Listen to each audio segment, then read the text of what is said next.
Hey y'all, how y'all doing today? I got a song for Miss Coco. No, not that song. We ain't gonna do that song. This is a song I got from Miss Coco. Can y'all hear it? That's my little that's my little intro for I guess Miss Coco when she's ready to come up.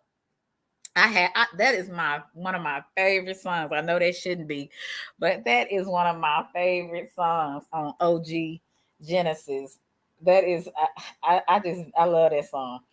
And when I was when I was wanting to interview Miss Coco, I was like, this would be the perfect song for her. Hey Wolfpack, how are you? Glad to see everybody that's in here so far. I got my girl Harley. I got Wolfpack, Chicky, CC. Let's see who else we got. We got Iron Riez. How you doing? It's good to see you. I'm so glad that we got a few people in here today. I hope everybody had a very good day today. I know I did.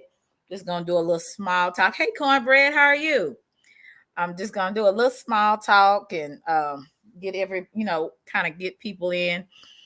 Well, today is Friday, so that's a great day. Anytime it's Friday, it's good. So and I have enjoyed my day today, just being off. I hope everybody had a good day. I don't know if some of y'all went to work today or not, but I hope that you guys can have a good time in here um, and enjoy yourself. Like I said, Miss Coco BX, she's a very just a down to earth person. Hey, Uncle L, how are you? Very down to earth person. She also speaks her mind. She is one of those people when you meet her, it's like, well, I haven't officially met her, but just by talking with her, hey, realist, just by talking with her the other night that we talked, she's very encouraging. So whoever she comes in contact with, it's kind of like you met a person have you ever met a person? Hey, Omega, have you ever met a person you're like, you can see God in them or, some love or kindness? Hey, Arabia. And she's one of those people, she'll help anybody. And that's kind of hard to find a person. Hey, A Powers, my buddy. That's kind of how some people, when you meet, you're just so glad that you met them. And she's one of those people. She has always seemed like to me, from me talking to her and how she interacts with other people, she is a person that's about the people. And when you hear her story, you'll understand more on why people are drawn to her. Now, like I said, she'll get in your ass if you cross her, but she is a person. If she can help you, she will help you. And that's what Miss Coco does, because she has a story and a struggle. And like I said, there is purpose in our pain. Our pain should not be wasted with anger and bitterness. Our pain should be used to help other people. Because we are humbled, we should know what it feels like to hurt and to go through different things. And when we go through different things, it's not just for us, it's to let somebody else know that you don't have to give up. You don't have to kill yourself. You don't have to get on drugs or alcohol. You can be what you're supposed to be in your life. And now I am so honored to have Miss Coco, bring her up. My girl. Hey, y'all. Hey, beautiful. How are you today? I am amazing. Salute to the chat. Well, these people are here for you, honey. I'm telling you, and it's probably going to be some more to come in. Okay, thank you, realist. It's probably going to be some more people to come in, but first, I am honored that you even took this invitation because you didn't have to. So first of all, I would like to thank you for your kindness. I thank And you. I'm honored. When you asked yeah, me, I was like, girl, little old me. yes, little old you. And you know what? And it's kind of like people like you sometimes haven't been, I would say the spotlight hasn't been on you like it should have been.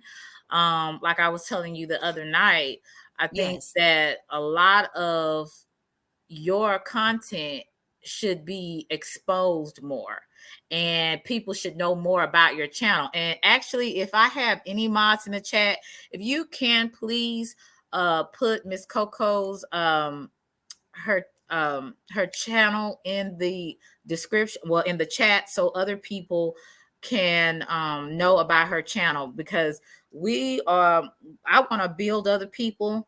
I don't want to all for myself. So I want Miss Coco to be exposed with other people. Like, other people should know about you and your message. I And appreciate you. yeah, I really believe that. So if anybody, like I said, Chicky, I don't know if Chicky, I don't know if Cynthia knows how to do it, but somebody please put her channel in the chat so people can subscribe to her. So Miss Coco, first of all, I want to know a little bit about you, where you come from. And so let's just start there.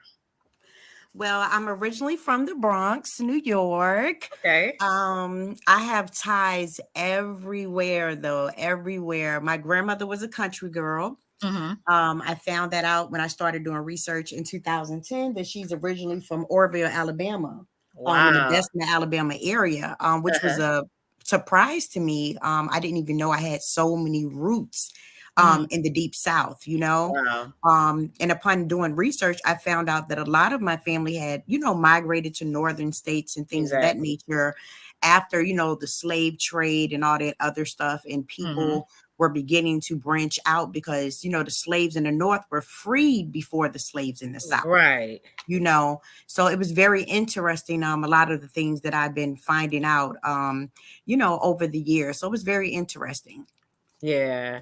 Okay. And so your family moved to the Bronx, right? Yes. Yes. So after your family moved to the Bronx, was it your mother and your father, or just your mother? No, actually, it was my grandmother. My grandmother actually, my older brother. I have an older brother. I have a lot of brothers, but my closest one is my big brother, Tough Love. Okay. So Tough love, since my we were, buddy. yeah, I love that man. Like he is just like the bestest brother ever. Okay. Yes. When we were babies, we were in foster care. So my Wow. grandmother, my mom's mom, actually fought to get us out of foster care, and she was actually 50 years old at the time when she got me and my brother Tough Love out of foster care. Mhm.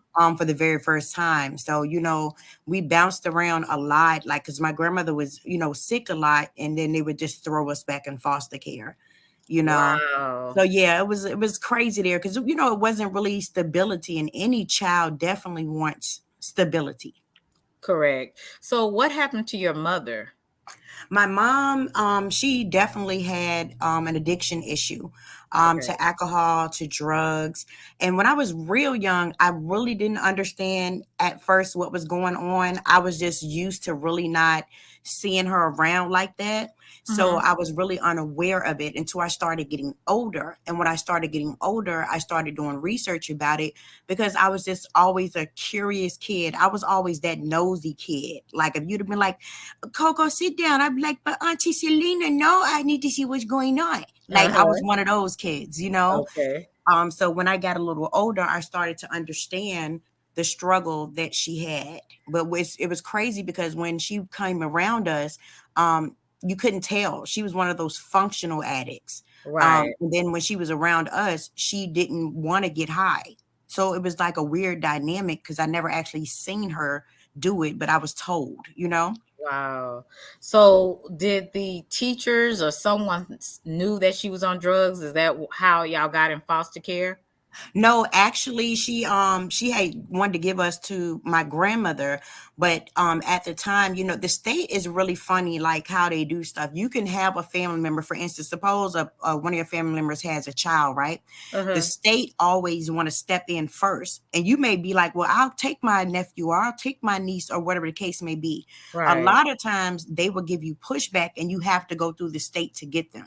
So that's the reason why my grandmother had to actually fight for us because of the Okay. fact that we were in our mom's care. You know what I'm saying? But she was young. So it was just you and tough love. That's Yeah, just at that time it was just me and Tough Love, and we're a year and a half, we're a year and 2 months apart. so how many brothers and sisters do you have in total? I'm 20. My God. My So mom only had my mom only had 5 kids though. The rest of them on my okay. dad's side. Hey Carlos V. Salute Yeah, so everybody that I missed. salute everybody. Larry, Empress, Carlo V. This is first time over here. How you doing? Yeah, so that's pretty interesting. So it's 20 of you guys. Wow. Okay. Yeah, So Daddy was a Rolling Stone girl. Papa was a Rolling Stone girl. apparently. So when you were living with your grandparents, I mean your grandmother, your father wasn't around? Actually, I have to tell you an interesting story about that. I was used to not having parents, right? Hmm. My big brother, Tough Love, was like the parent. He was the kid, but he was the parent. Hmm. I have a brother that's 2 years younger than me, and my big brother, Tough Love, was the one that took care of us. You know what I'm saying? Wow. He made sure we ate. He would go out there. He would skip school and go cut people's grass, watch people's cars, all kind of stuff like that to make sure that he had money to get us groceries. My dad, I never knew who he was, but I had asked my grandmother one time when I was about 11, and she told me the name of the man. Hmm. I never got to meet the man. And when I was 27 years old, he reached out to my grandmother, my mom's mom. Hmm. My grandmother was a cosmetologist. She owned a bar, a lot of different things. And he saw one of her books, and she also wrote books. He saw one of her books in Barnes and Nobles, and it Hmm. still had her house number on the back of it. So he called the number. My grandmother immediately knew who he was, and he asked about me. And she got his phone number because I don't just like to give my number out. So she got his phone number and Right. she called me, and she was like, "Baby," she said, "Coco, your dad called me for you, asking about you today." So I was like, "Dad?" It was just kind of Mhm. weird because I never heard that word before. You know what I'm saying? Wow. So in my mind, at 27, I'm thinking like, what the hell? What do you want? you know? Uh-huh. Um, but what I did was I waited about an hour because I really didn't know really what to say to him. But I know that since I was older now, 27, with my own daughter, at the time I only had one child, that I wasn't looking at it as an angry experience as I would have been if he would have tried to reach out to me when I was 15 when my mom died. You know what I'm saying? Okay. So I Okay. wanted to have a conversation with him. So when I spoke to him on the phone, I explained to him, I said, "Look, I don't know what happened before me. I'm not sure what happened between you and my mom." I said, "But I will not judge you for what happened before me. You understand?"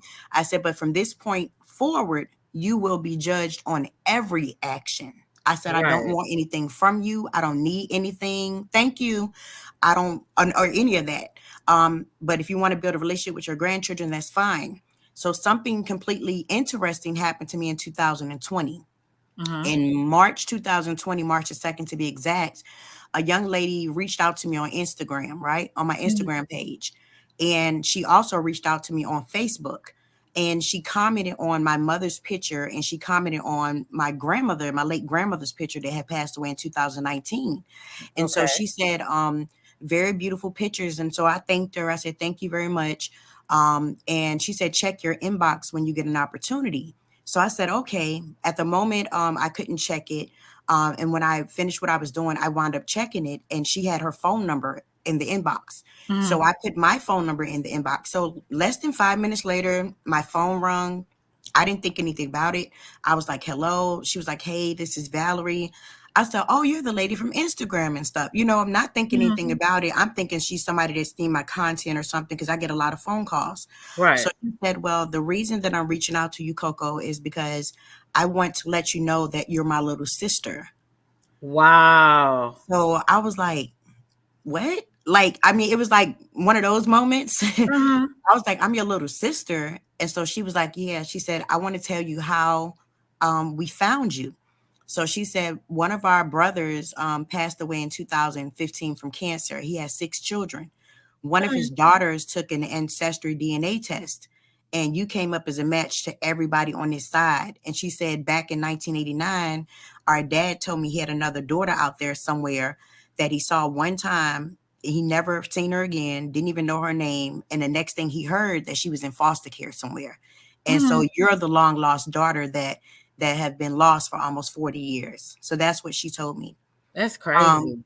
ain't that crazy? And so, you hear about this kind of stuff happening on TV, but you don't think for 1 minute that it's going to happen to Right. you. You know what I'm saying? Uh-huh. So the crazy thing is I did take an ancestral DNA test back in 2017 because I was looking for cousins and stuff because I didn't grow up with a lot of cousins, like I said, because we was in and out of foster care or in foster homes and stuff like that, right? Mhm. So I was just looking for Cochran relatives, like Johnny Cochran and them. Those are my real blood cousins. You know what I'm Yes. saying? Okay. So that's what I was looking for when I did the DNA test. I didn't know I was unopening, a whole can of worms. I Wow, didn't that's know that, amazing. Maybe I need to do that. That's really I'm amazing. telling you, it was interesting. And so she said, what happened, our niece got her results back, right? So Mhm. her niece said she was asking, anybody know this girl, Coco? Anybody know her? And everybody was like, no, we ain't never seen her before. You know what I'm saying? And Yeah. so after that, she said, well, does Coco have any, pictures up? So she said, yeah. She said, well, send me some. So my sister Val got the pictures and she went and showed them to our dad that lives in Georgia. And so when she showed him the pictures, she said he just broke down crying. And he was like, "Oh my God, y'all found y'all sister. Y'all found y'all little sister. Y'all found y'all little Mhm. sister." And he kept saying that. And then he remembered my mom and my grandma. So yeah, that was a lot. I was like, That's wow. crazy. My God. So take me back, Coco, when you were 15 years old, before your mother passed. What was going on in your life at 15? Man, it was so much going on in my life at 15. Number one, I never got the opportunity to just be a kid. Okay. So I really didn't know what that really felt like or what that entailed or what being a kid, what the responsibility of just being a child. My brother Tough Love, a few years earlier, they had removed him and put him in a different foster placement. So that left me next in line. And then my brother that was 2 years younger than me. And then my mom had another baby, which was my baby brother, right?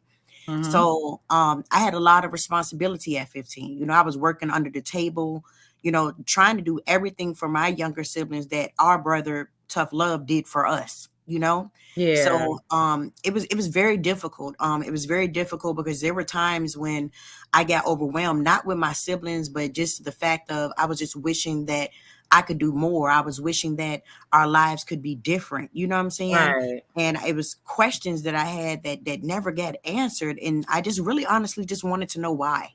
I wanted Mhm. to know why, like, our life had been, so tough and so hard and all of these things. But I knew that I could not give up because I had my younger siblings that I was responsible for, the Right. same way that my brother Tough Love did. He always Mhm. put us first. You know what I'm saying?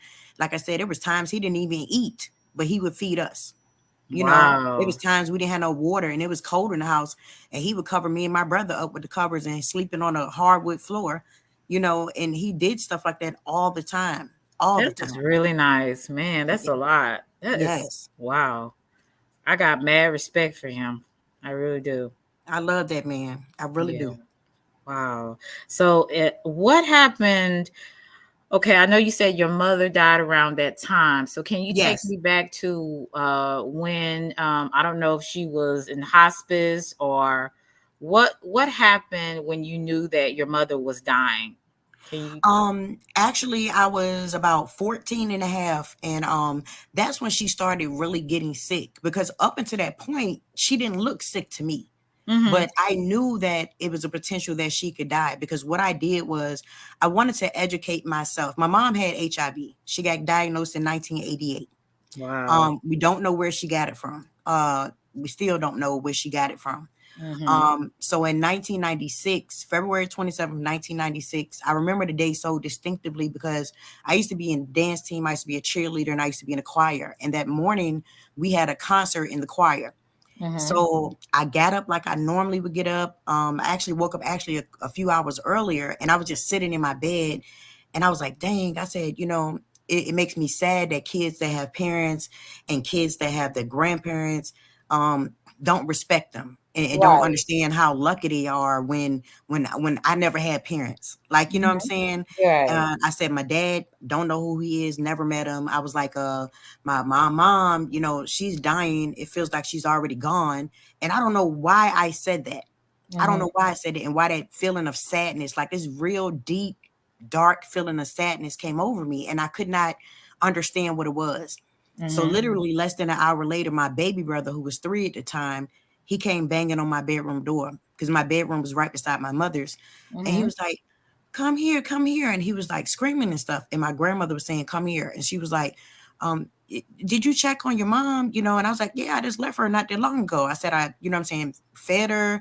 I said, I combed her hair because at this point she was only 75 pounds and she couldn't do anything for herself. Mm-hmm. Um, so when I walked in the room, she was laying the same way that I left her. You know what I'm saying? Wow. So I didn't think anything about it. I figured that after I sung for her and stuff like that, that she dozed off. You know what I'm Uh-huh. saying?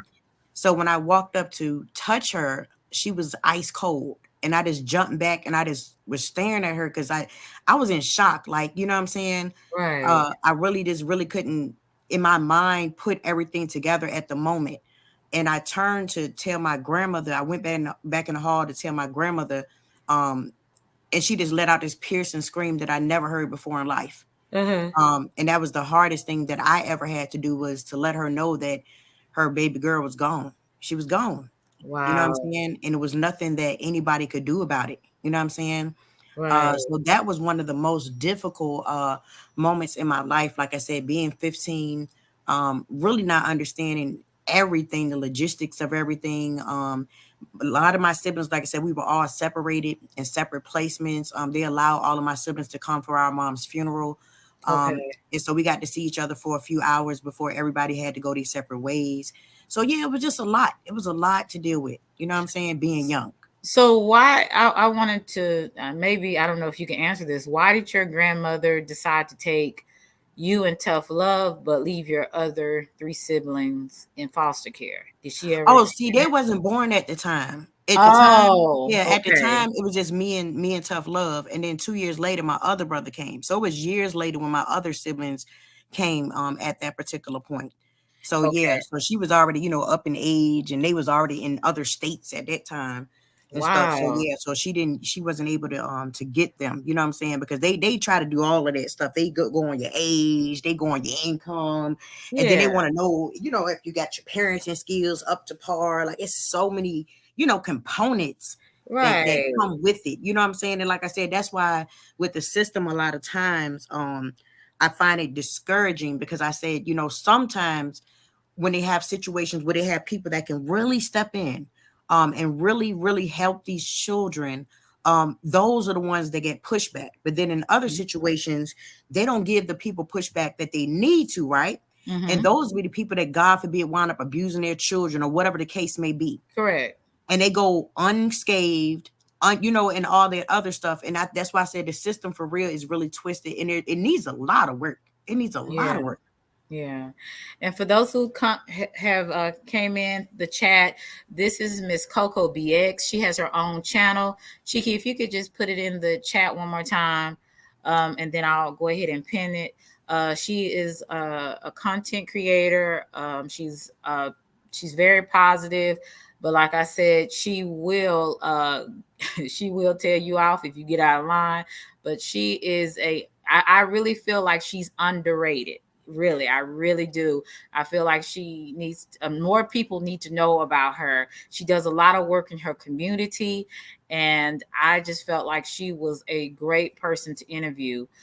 Really, she really is. Now, you talk a little bit about the death of your mother, and I'm so sorry about that. I That was appreciate it. just a horrible thing that you had to go through, you and your siblings. But after the death of your mother, take me back to how did you deal with that?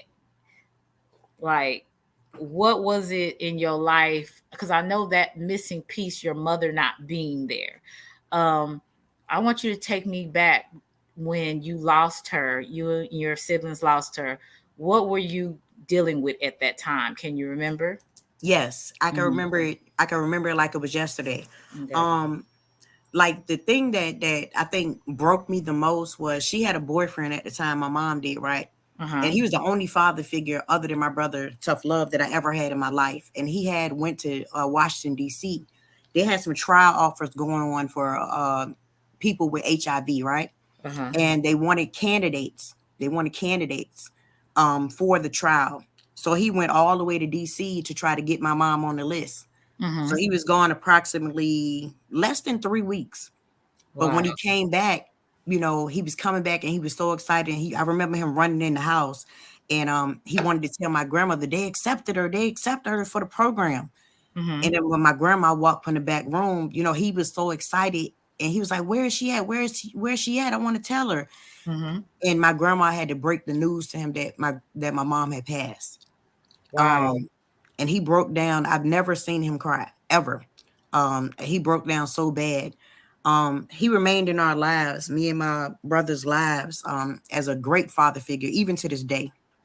That's Um, good. he's an amazing, amazing man. At that time, I really I didn't want to keep focus on me, Mm-hmm. mainly because I had my younger siblings to look out for. So I really, like I said, didn't have time to be a child. I didn't have time to sit there and sulk basically in my misery or my pain. I had Mm-hmm. to put that aside because I felt like there was a way bigger mission, and my mission was to do what my brother Tough Love had prepared me for. He prepared Right. me for that, but didn't even know he was preparing me for that. You Right. know? Right. Yeah. So it was a gracious thing. And I really started praying to God, and I asked him, I said, Lord, my brother Tough Love, since he was a little boy, he was a boy, did everything for us. I said, I'm not sure if I can even feel his shoes. And I said, I'm afraid to feel his shoes. That was Uh-huh. my prayer. I said, I'm afraid to feel his shoes. I said, but God, please just guide me where you need me to go. Please guide me in what I need to do so I can be the best protector and teach them morals and values and just love on them and support them and to the best of my ability. And that was my prayer. Because like I said, I was scared to take on that role because I had never been in that role before, but I knew how serious that role was. Uh-huh. Okay. And so let me go back a little bit because I like to go back Yes, on some things so other people can have clarity about who you are as a well, what your struggles were coming up. Because, like I told you, everything we go through, like I said, there is purpose in our pain. I want to know about absolutely. something that was really traumatic for you as a little girl. Yes. So where I was in different foster placements, like I said, sometimes with my grandmother, a lot of times they would put us in different foster placements. And out of all of the foster placements, we only had one good one. It was this family called the Smiths. And they Mm-hmm. kept us there for about a month or so. Then they moved us again to another foster placement. And this particular foster placement, we were emotionally abused. Mm-hmm. I was sexually abused. Burnt Okay. with cigarettes. I was cut with glass. A What? lot of horrible stuff. Locked in closets. They wouldn't Uh-huh. feed us. They did a lot of crazy thing to us, but they was getting money from the state. 'Cause I Wow. remember my brother was trying to protect me. And I remember the man punched him. He punched my brother, but my brother still kept fighting him because he was always my protector. Me and my brother, Tough Love, was always together. Like I said, in all the foster placements, we were always together. That's why we so tight like that. Right. And he always protected me. I'm talking about win, lose, or draw. He didn't give a fuck. He was gonna take up for me. Period. Hmm. He didn't give a fuck who was against, and he's still that way to this day. So Um, it was a foster father that molested you. yes, So who cut you with the glass? the foster mom. Okay, why did she cut you with the glass? Like what were you doing that she felt like that was I mean that is the craziest thing I've ever heard. And see Yeah, this kind of stuff makes me angry. I yeah, they be doing crazy stuff. Like she was mad because I was full and I didn't want to eat anymore because uh-huh. I didn't feel good, right? So she felt that I was wasting the food. And so Now, that made a regular parent would have just put the food in the refrigerator, you eat it later, or whatever the case may be. You know what I'm right. saying? But with her, she took that as a sign of disrespect. Or like, suppose she was yelling at me or she hit me or something, and I cried. That was a sign of disrespect to her. You know, it's a special place in hell, I think, for people like that. Um, and I believe you should discipline children, but I think a lot of these people are just pure evil. Um, They are, because see, especially, it's a difference between discipline and abuse, and people get yeah, it twisted. You and know? my thing is, if you don't see, this is what why they really need to really vet some of the foster people, like that want to be foster parents, because a lot of these people just see children as paychecks at the Oh, end of the day, absolutely. and they really need to vet these people to see what is their motives. They also need to do psychological assessments on these people, and really have extensive interviews on why they want to be foster parents. Besides, and they'll go in there and lie and say, well, I just want to help somebody, I just want to help the children. No, you're lying. You're Yes. looking at the paycheck. And that really upsets me. I'm sorry, but I work at a school and I deal with foster kids. Now, me, I don't have the heart, I think. And what I mean by that is I don't have the patience to deal with some of that, because a lot of the foster kids do come with extra issues because of what they've been through. Oh, So absolutely. I wouldn't Absolutely. put myself into that, because that's not something. I would just rather have my own children. But if you're going to do that, you need to have the heart and the right spirit to do that. And Absolutely. see, that really pisses me off. But I'm sorry, I just No, no, no. You fine, because see, that's one of the things that started me on my mission. Like, because I know how I felt. I know how I felt. Me and my big brother, tough love, being locked in closets. They not feeding us. They not giving us water. My brother, like I said, fighting off people trying to protect me. mm-hmm, He never was sexually abused. You know what I'm saying? But they physically abused my brother. Hell yeah, because he was mm-hmm. trying to protect me. You understand what I'm saying? Yeah, And like bless when your I heart. got older, I was like, you know what?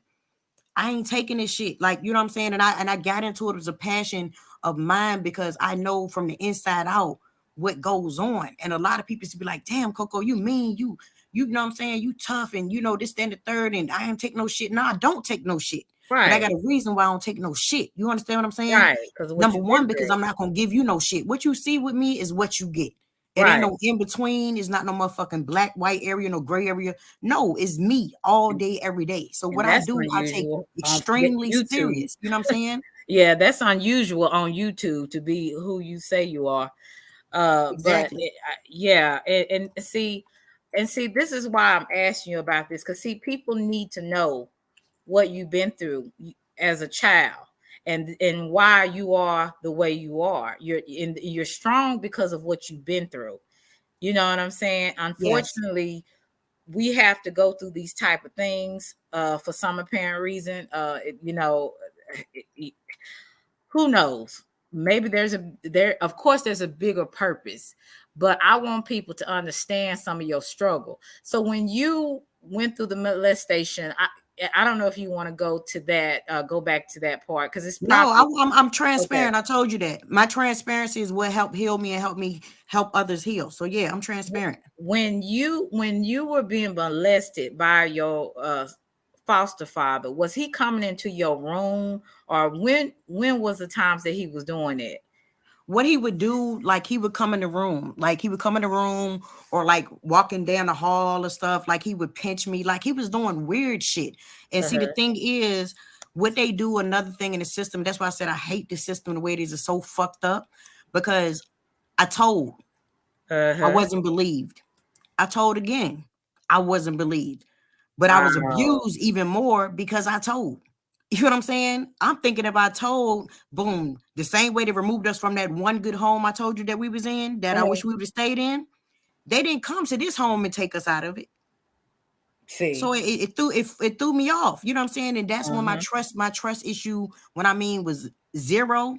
Other than my big brother self love, I ain't trust nobody in the fucking world. I Right. had the wall up, a big wall, brick wall up, and I ain't want to let nobody in that motherfucker because I ain't trust nobody. Mm-hmm. Mm-hmm. And with you not having that trust for people, and there probably was a lot of anger. Um, Oh yeah. so you grew up kind of angry at the world. Did you believe in a God at that time? Were you angry At with that time, God? I was confused. I was confused about who God was, and I'm gonna tell you why. Because my grandmother, she was into the church or whatever, one of my aunts or whatever. So that was the first time I kind of was like introduced to God. But Mm-hmm. after all this stuff kept happening, I was looking to God like, dude, I don't get it.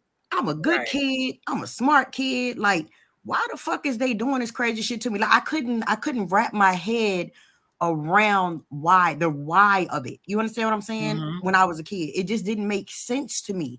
It didn't make sense for real for no child to go through that. But Yeah, especially if I'm not even causing, it got to be a cause and effect for every goddamn thing. That's the way I felt. exactly. And it was no cause. They had no reason for doing the things that they did. And they did it and didn't care. They did it Mm-hmm. with malice. Like, you know what I'm saying? They knew they would hurt me. Like when she cut me with the glass, she knew she hurt me. Like, and didn't Crazy. care. That Stuff is like that is crazy. terrifying. That's how It's you know very people, like you said, terrifying. are evil. They are. That's very terrifying, and really, it do you ever do you ever wonder if they're still alive, or do you know if they're alive or not? No, they're both deceased. Because trust me, remember I told you I do research? Oh Uh-huh. yeah, I was on that ass because I really had some shit I wanted to say to them, and I really just wanted to show them how it turned out, even though they and other people tried to break me. That's what I really wanted to do. It was really for closure for myself, really. Exactly. Now, what age did you finally leave their home, you and your siblings? We got out of there, I think 7 years old. I was 7. Mm-hmm. Mario was 7 too, because we was the same age at the time, because we were a year and 2 months apart, and then he was about to turn 8 though. Okay. Okay. And that's when you went to your grandmother, correct? Yes, Okay. yes, And so when you went to your grandmother, was it another time that you had to go into foster care? yes. It Okay. was another time I had to go into foster care. Okay. And how was that? Um, it was bad, but the thing is, I was older, so the Mm-hmm. difference now versus when I was like a young child, Mm-hmm. I was gonna fight physically, Right. like because I ain't give a fuck at that particular point. My brother taught me how to fight because just in case he was like, I may not be around all the time, or they may try to separate us again, sis, and I need to show you how to protect yourself, and he did. And Yeah. I will fight anybody. I didn't give a fuck who it was. Right. I hear you. So once you went to that other foster home, you kind of knew how to protect yourself just in case something might occur. Yes. Um, after that, when you did y'all go back to your grandmother again? What age was that when you went out the second time? I think it was the second. Yeah, we were kind of like back and forth because whenever she would get sick, they would like throw us back in foster care. So it was like crazy. Like it was never really no stability. And then we Mm-hmm. went back with her again for a few years. And then one day, this shit was crazy as hell. And my brother Tough Love has spoke about this too. Mm-hmm. One day, the police showed up, people from social services, and a social worker, and Mm-hmm. they removed my brother from the home. My brother Tough Love. Wow. Nobody explained nothing to us. We just know he was there and then he was gone. So I didn't even see my brother Tough Love for about a year or so. We wound up later on going to the same school, the same middle school, and I was able to see my brother every day that he came to school, but we was only able to see each other for a few minutes because when the bell rung, we had to go to class. Wow. So imagine going to a school, your Mm-hmm. brother is in another foster placement somewhere, you don't know where he lives, and y'all go to the same school. So y'all only got less than 5 minutes to say hello, I love you, and give each other a hug. Wow. Did That you shit was crazy. It was crazy. And I know at that time, did you feel really alone? I felt all alone. I felt all alone. I really, honest to God, did because number one, when that situation happened, when they took my brother out the house, nobody explained, okay, why we're taking him out the house. My brother was a good kid. Like motherfuckers Yeah. looked up to my brother. Like I said, way before the military, my brother was that motherfucker. Like you know what I'm saying? Everybody in our hood or whatever, they respected him. They looked Uh-huh. up to him. They wanted, guidance from him. They wanted advice from him. But I just didn't understand like why you take him away. And I was mad with my grandmother for a long time after that because I said, wow, I said, y'all gonna come in here and take the one person in the world that we know love us, want to protect us, just teaching us morals, values, helping us with our homework, all this shit, and y'all just remove him from the equation when Hmm. y'all not even involved at all. Like that shit was crazy. I just That's couldn't even crazy. believe it. But that's the system for you. Yes, They love to separate families, especially other siblings for some apparent reason. I just yes. think it's just to destroy any type of family structure that you've had. They want to destroy Oh that. yeah, absolutely, It's really absolutely. messed up. It's supposed to help, instead it destroys. Let so after you've went through back and forth, is your grandmother still living or is she deceased? She actually passed January 2019. Wow, my She was condolences. 88 years old. Oh, so she lived a very long life. Yeah, very long life. Okay. Did you have even though y'all were going back and forth in foster care, did you have a good relationship with her for the most part? For the most part, I had a good relationship with my grandmother. There was a time though I wasn't speaking to her for a long time after the incident that happened with my uncle when I was 17. One of my uncles, he brutally raped me. What? Yeah, he's in the penitentiary now. Okay, so did he even try to molest you when you were younger, whenever you were with your grandmother? Did he ever try then? No, cause see, I didn't know him like that. And I had only really met him like about a year and a half before this happened to me. Cause I got a lot of uncles. My grandmother had 6 sons. Okay. So, I didn't know him, you know what I'm saying? So nope. So, okay. So I'm gonna just say R word because we don't Okay. um what occurred that day um when that R word happened? This is what happened. I was working 2 jobs. I was living in a whole state by myself, you know what I'm saying? Working 2 jobs, going to school. I was in high school. Okay. Just trying to do what I gotta do, you know what I'm saying, as a young person. And I had got off my second job. I had worked like 14 hours a day, so I was like super tired, and I hadn't like taken anything out to eat. So I was like, well, I'm gonna just go around the corner to the, you know what I'm saying, the KFC, grab me something to eat real quick because I had to go back to my other job in the morning. So I still Mhm. had my uniform on and everything. So I went, to go walk to the KFC, which was only like a block away. And where I stayed at, it was kind of like the hood, but I knew like all the drug boys. I never felt Mhm. unsafe. You know what I'm saying? Right. I knew everybody. They knew my Right. family. You know what I'm saying? Right. So I remember getting to this street. It's a main street, Washington Street, a main street. So I'm standing there waiting for the cars to go by because it's always busy on that street. Mhm. So as I'm standing there, I'm talking about less than 10 minutes. I felt somebody grab me. You know what I'm saying? It was dragging me. So I couldn't scream or nothing. I dropped my keys and I'm being dragged, Mhm. you know what I'm saying, into an abandoned building. So it's like mad dark. And the next thing I know, I was being hit in the face. I was being punched in the What? face. So when I got thrown, I also got thrown to the ground after that. And my head hit like a pipe in the building. And it kind of like dazed me. So I was kind of like in and out of consciousness, you know what I'm saying? Because my head was hitting that pipe. Uh-huh. And so the assailant wasn't talking at first. But then when they started talking, I was like, Uncle James, like what, and I started cursing. I was like, get off of me, leave me alone. I realized it was my uncle. Uh-huh. And so I'm trying to fight him and stuff like that. He's steady punching me in the face and slamming my head on the pipe. So the entire time he's brutally R-wording me, he's beating me as well. And I'm going in and out of Wow. consciousness. So when I woke up, I was in an abandoned building, but it was dark. So I've been trying to feel my way around out there. So I ended up back on the street where I was standing at. And I just started running across the street because at the time, one of my brother Tough Love's ex-girlfriends, which is still like a sister to me, her mom stayed literally on the street behind KFC.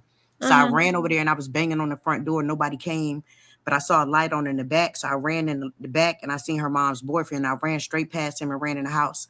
So they was like, oh my God, Coco, what happened to you? What happened to you? Because I literally had, the only thing I had on was my work shirt. It was bloody. It was ripped. My lip was busted, like everything. Like, you know what I'm saying? And so they was trying to find out what happened to me and stuff like that. And so I'm telling them, but they said I was like really disoriented. Like, you know what I'm saying? They was trying to make out what I was saying. Mhm. And when they finally made out what I was saying, they was like, we got to call the police. We got to call the police. You know what I'm saying?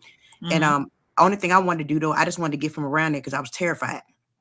I Mm-hmm. was like, I think he's still out there. I don't, I don't want to get away. I want to get away.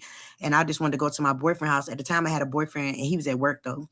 And so Mm-hmm. I got away to his house and his brother was there and he called him and then my boyfriend came home immediately and he was like, Coco, I can't know. You got to go to the hospital. I got to take you to the hospital like that. Right. And I really just honestly to God did not want to go. I just did not want to go because I didn't Right. want nobody touching me.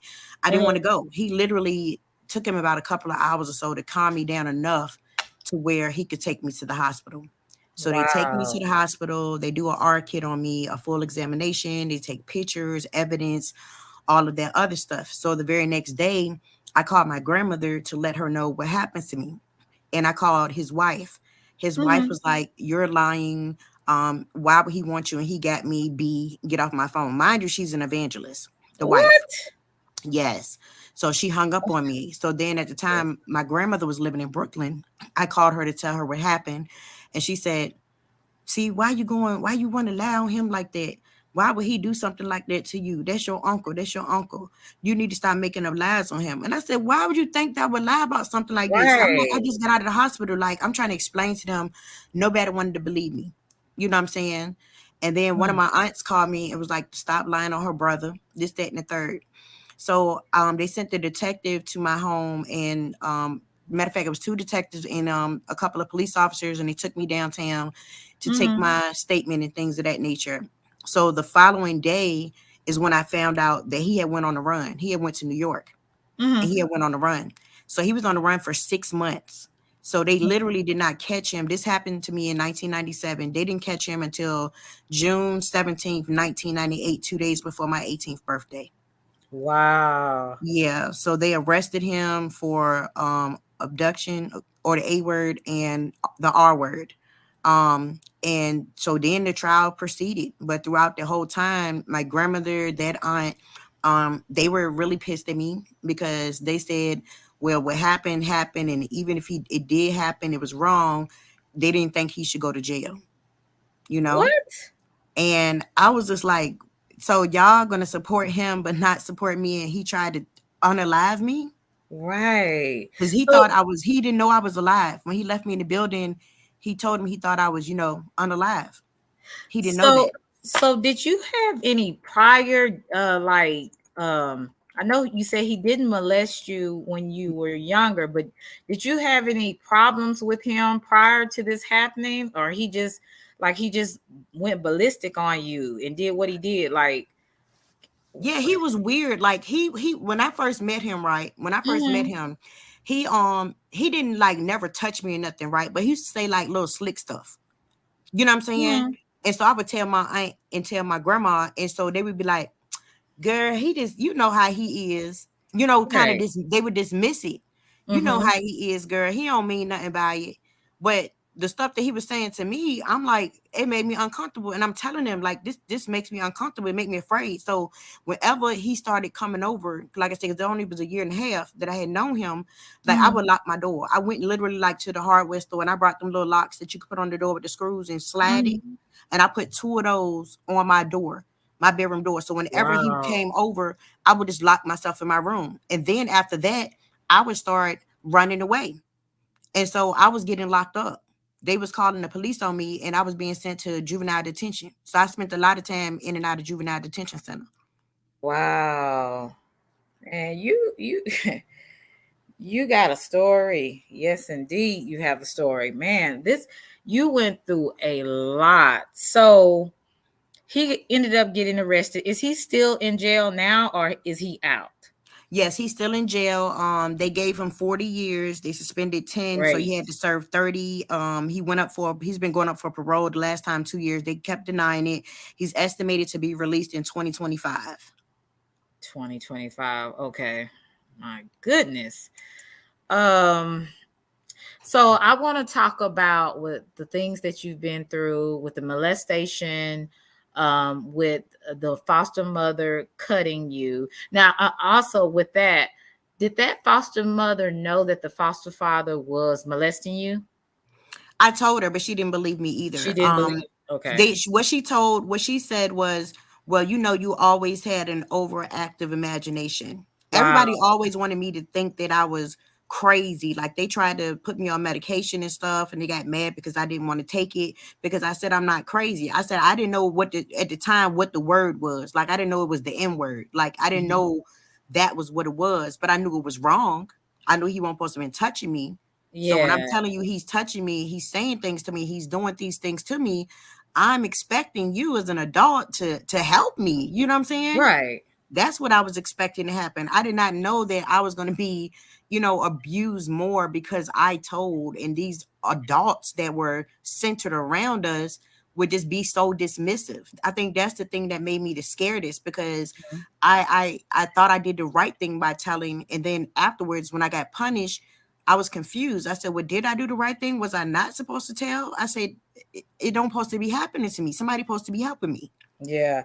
And that's unfortunate, but it's in a lot of young black women's story. A Oh lot yes, of absolutely. a lot of young black women have been molested by a family member or raped by a family member. It is really common, more common than I thought, which is really sick.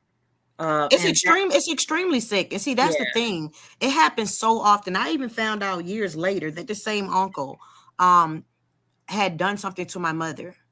Not only my mother, but another wow. young lady when he was 16 years old. See, what happened was when this stuff happened to me, and I decided when I was 17, I said, it's not going to be another victim after me. I said, y'all done Mhm. took everything else I can have.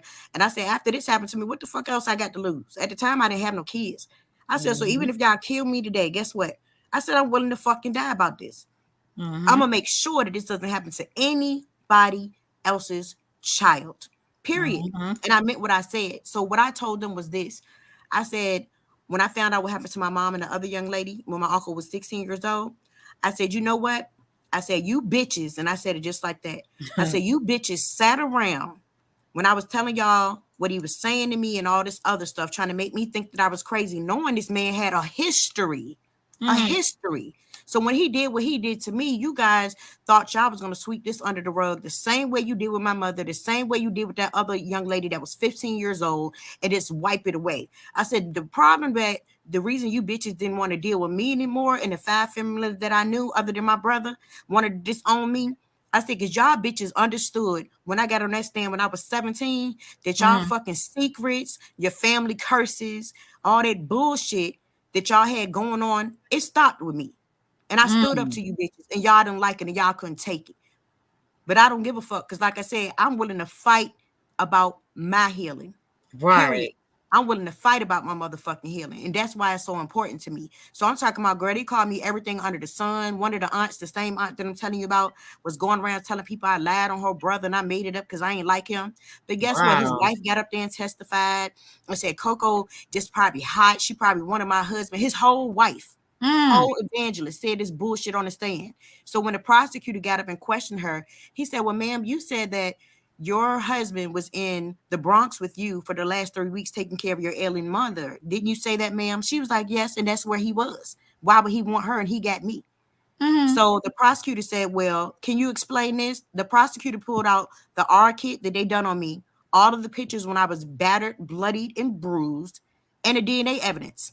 That's what sealed his fate.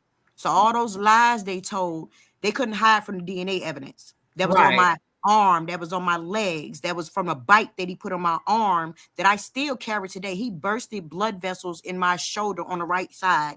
I My still carry those goodness. scars to this day. It sounded like he had a lot of hate towards you at the same He had a time. lot of hate towards women, period. Okay. But did he not get along with your grandmother? That's what I don't know. Like I said, because that particular uncle, I didn't know. Like most of the time, like before he started coming around that year and a half before he did what he did to me, I didn't see him. He stayed in another state. Mhm. So, I didn't really know him like that. You know what I'm saying? But like I said, when he came around, he just used to make me feel uncomfortable because none of my other uncles made me feel like that. They So never said nothing out of the way to me or made me feel uncomfortable. It was just only him, like I said. And so that's why I voiced my concerns early of how I felt. But everybody tried to make me think, like I said, I was crazy knowing this man's history. so he did it to your mother, and Yes. then he turned, so that was a generational thing. Then he goes to you. Yes. Oh my goodness. And you had enough courage to stand up and be like, this was not right. And I'm glad that you listened to your boyfriend at the time and you actually went to the police. I'm so glad. I swear I've been looking for him for a long time because I don't think that he really understands the detriment of what he did for me in my life at that moment. Because honestly, if it was not for him, I honest to God would not have went. I wouldn't have went. I would not have went. I was so traumatized that I wouldn't have went. And he made sure that I went. Like I said, it took him about 2 to 2.5 hours to calm me down, but Mhm. he took me straight to the emergency room after that and got that done. And I just thank God for him to this day that he did that.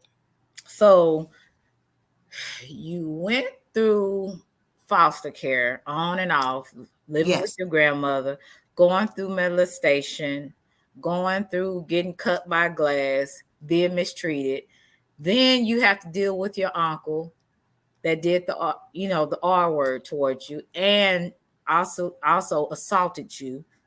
So you're going through all of this. yes, After you go through the court, they find him guilty. yes. Okay. Where are you then? Like, what is your mindset at that point? My mindset at that point was I was so used to just trying to survive, right? Because I've been on my own since I was 15. So my mindset was I'm gonna just get more hours. My mindset was trying to keep busy, right? I Mm-hmm. was like, well, maybe if I keep even busier than I already am, then maybe I could block it out. I was used to blocking things out. That was the way I survived. I showed no weakness, right? Right. That worked for a little while. I went back to school because I had not went to school in about 3 weeks, dealing with all this stuff because people was asking me what happened and people knew my family and people knew about what happened. It was just too Mm-hmm. much. And then I eventually dropped out of school. I just could not take it.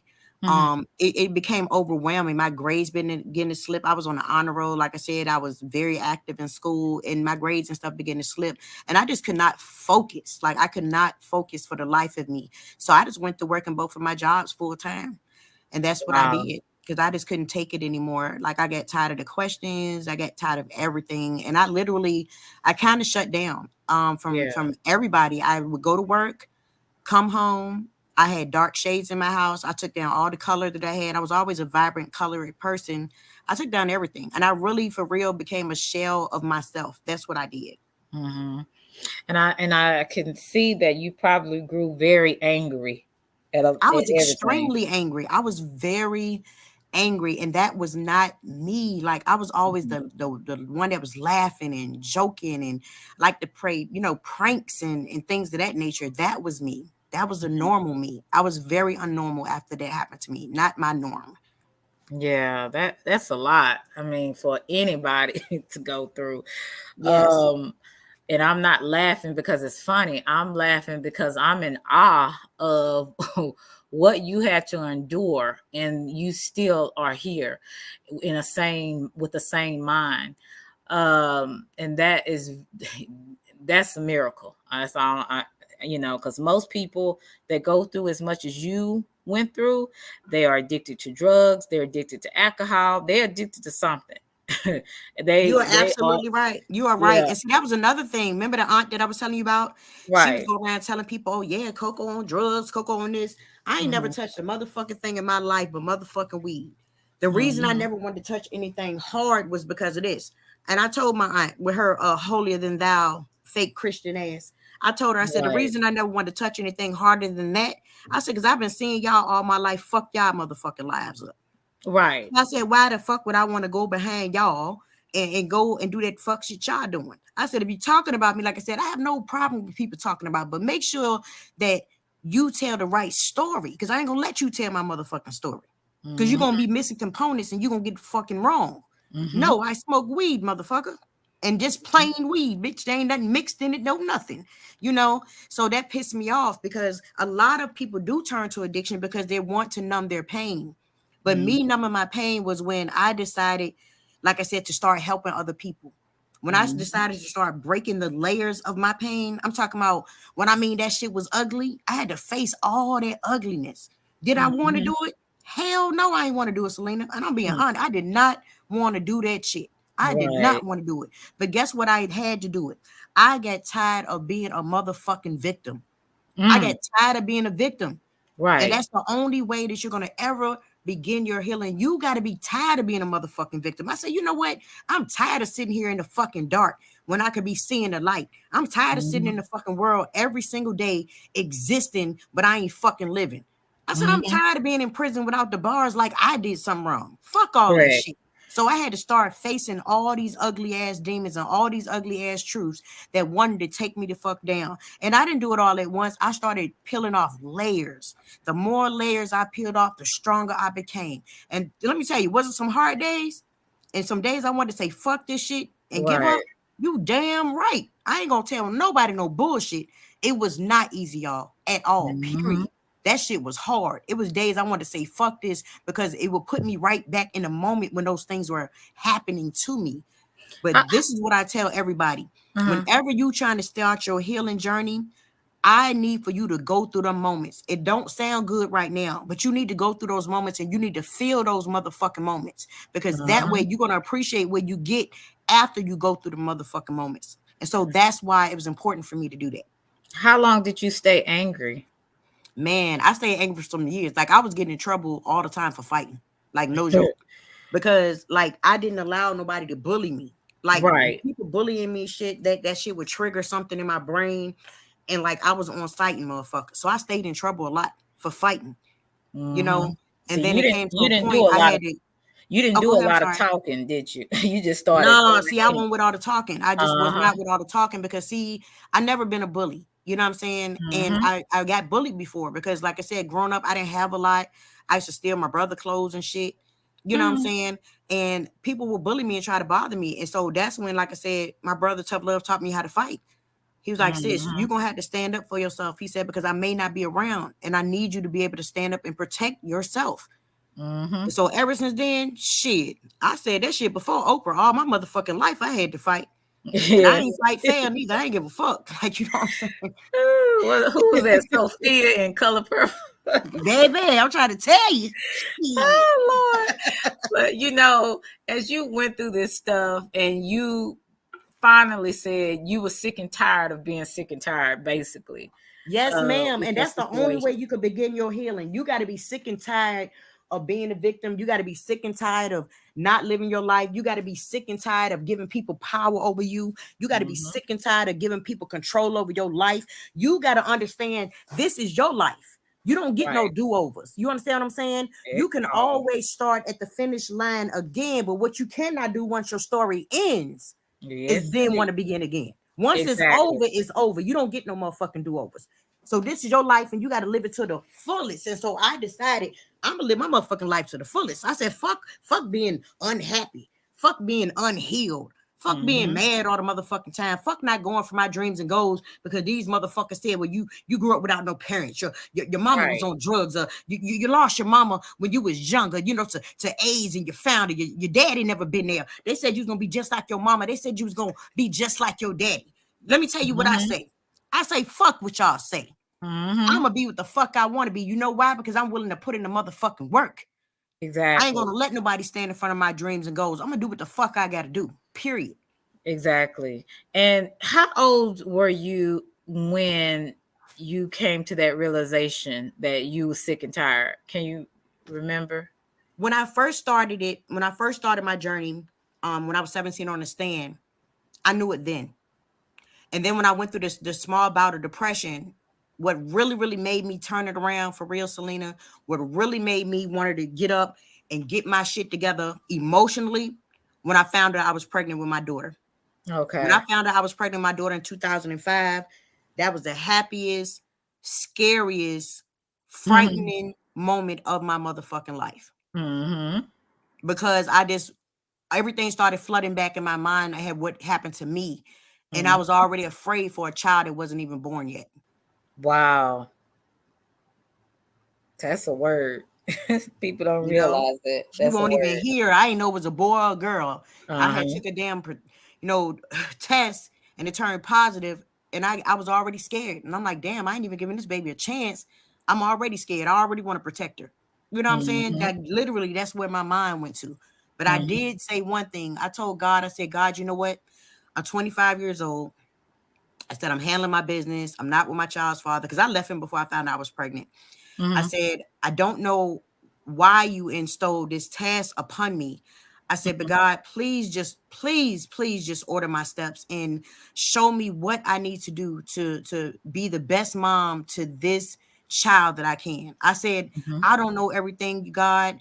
I said, but I'm willing to learn. But I know one thing I'm going to do. I'm going to protect this child with my life. I said, God, I Wow. could breathe and stop tomorrow. But if you decide to take me tomorrow, please just make sure that your grace and your mercy falls on my child. And that was Mm. my prayer.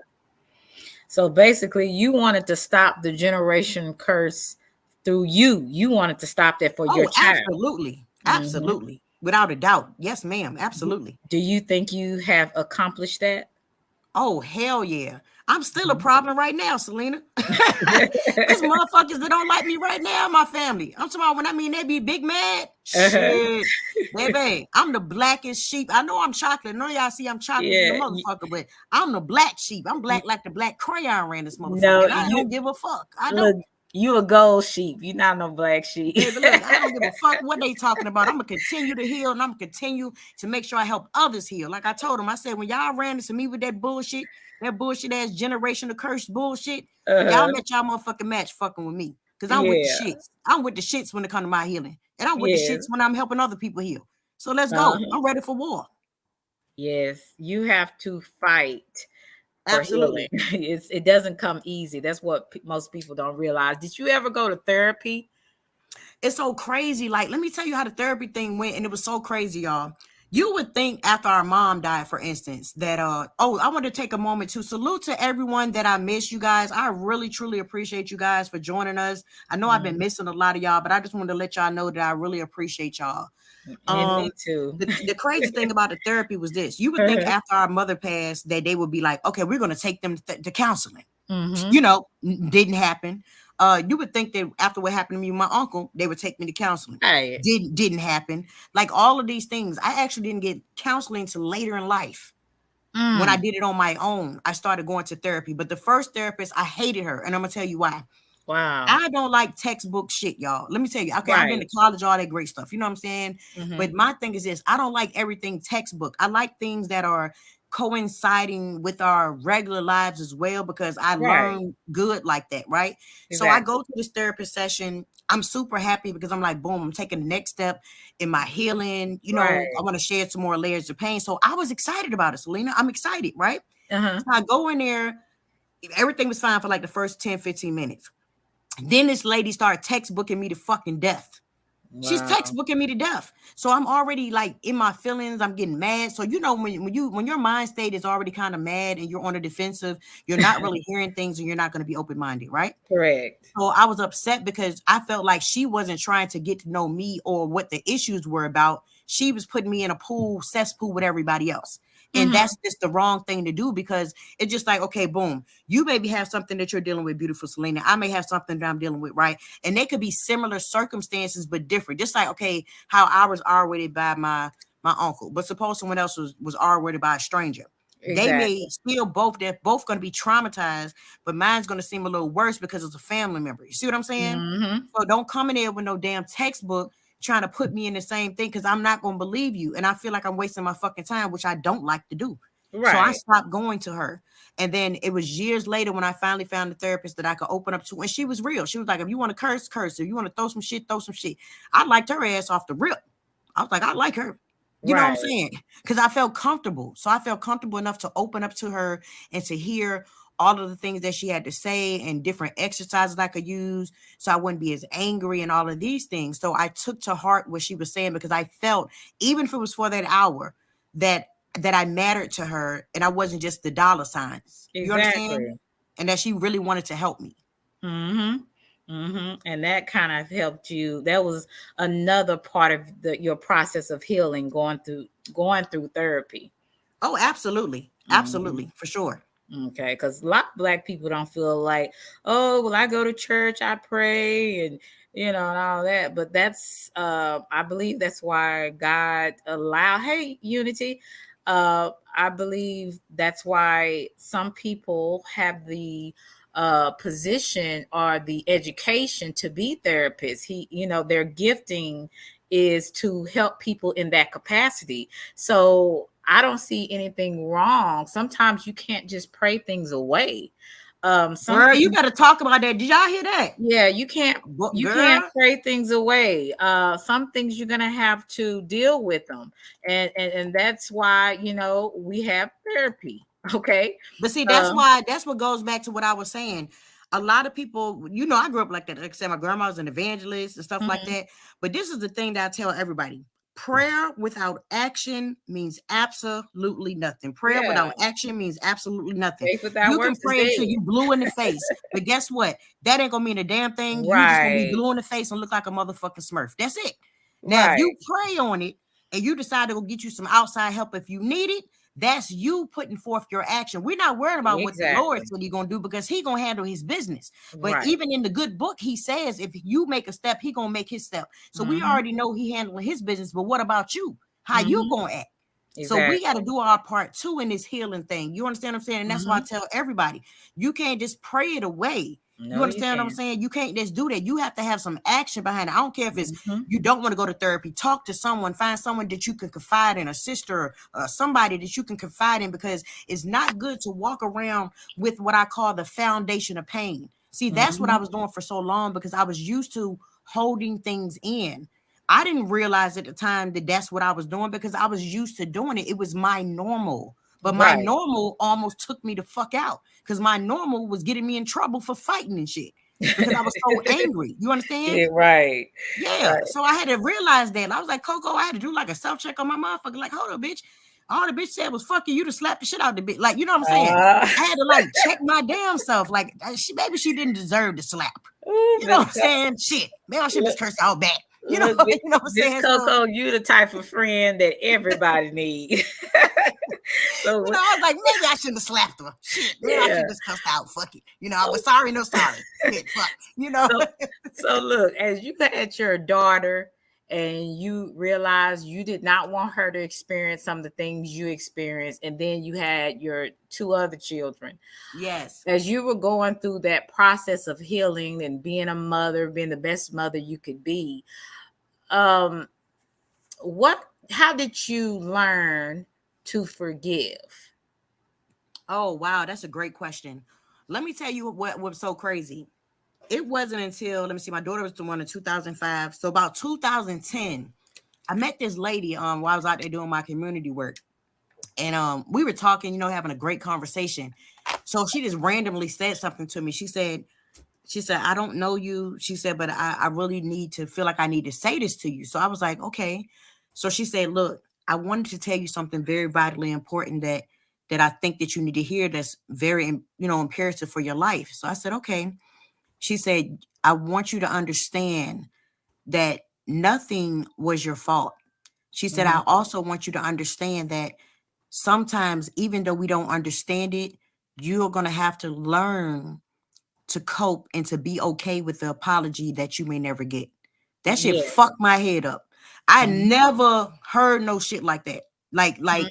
ever. And at the time when she said it, it kind of threw me off because I was like, what the hell? Because this lady don't know me. It Mhm. don't know that I was mad and going through all the stuff all these years. She don't know that.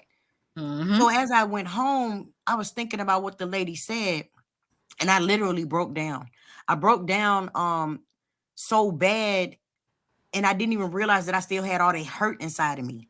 Mhm. I didn't even realize until that exact moment that I had been carrying that burden around all them years from what happened to me Right. until that moment. And then I said, this is what I said. I said, I forgive y'all, but I'm not forgiving y'all for y'all. I'm forgiving y'all for me. Mhm. And that's the first day I can honestly say that I felt a big weight lifted off my shoulder. Like it was crazy. Like I never forgot how I felt in that moment. It was like I felt free. I felt like I was not the butterfly that was in a cocoon all these years. I felt like I could really soar now, and I could really, really, really, truly be who I was called to be. And then I remembered all of those things, and I said, I get it. It was like one of those like aha moments. I Mm-hmm. said, oh my God, I get it. Now I understand my purpose. I said, I went through all of that stuff that I didn't understand at the time, all that pain and stuff. But then I realized before all of that, I didn't even know my purpose, Selena. All Mm. the stuff that I went through prepared me for my purpose. And my purpose was to help other people. My purpose was to share my story. My purpose was to try to uplift people and let them know to look at me and hopefully as an example that guess what? All of these obstacles tried to break me. All of these people tried to break me. The ones that even said they loved me. And one Mm-hmm. of them even tried to take my life, my own blood uncle. That was my full blood uncle. Him and It's my mom got crazy. the same mother and same father. And he tried to Mm-hmm. take my life. I said, but Yes. guess what? My job wasn't done. My Mm-hmm. job wasn't done. And I'm still fucking here. You understand what I'm saying? So that's why I do what I do because I'm still here. I know Mm-hmm. what my purpose is now. I know what it is now. And that gives Mm-hmm. me life. So when that moment happened for me, when that lady told me that, that was the Mm-hmm. first time in my life, Selena, that Mm-hmm. I actually began to live. Before Mm-hmm. then, I was only existing.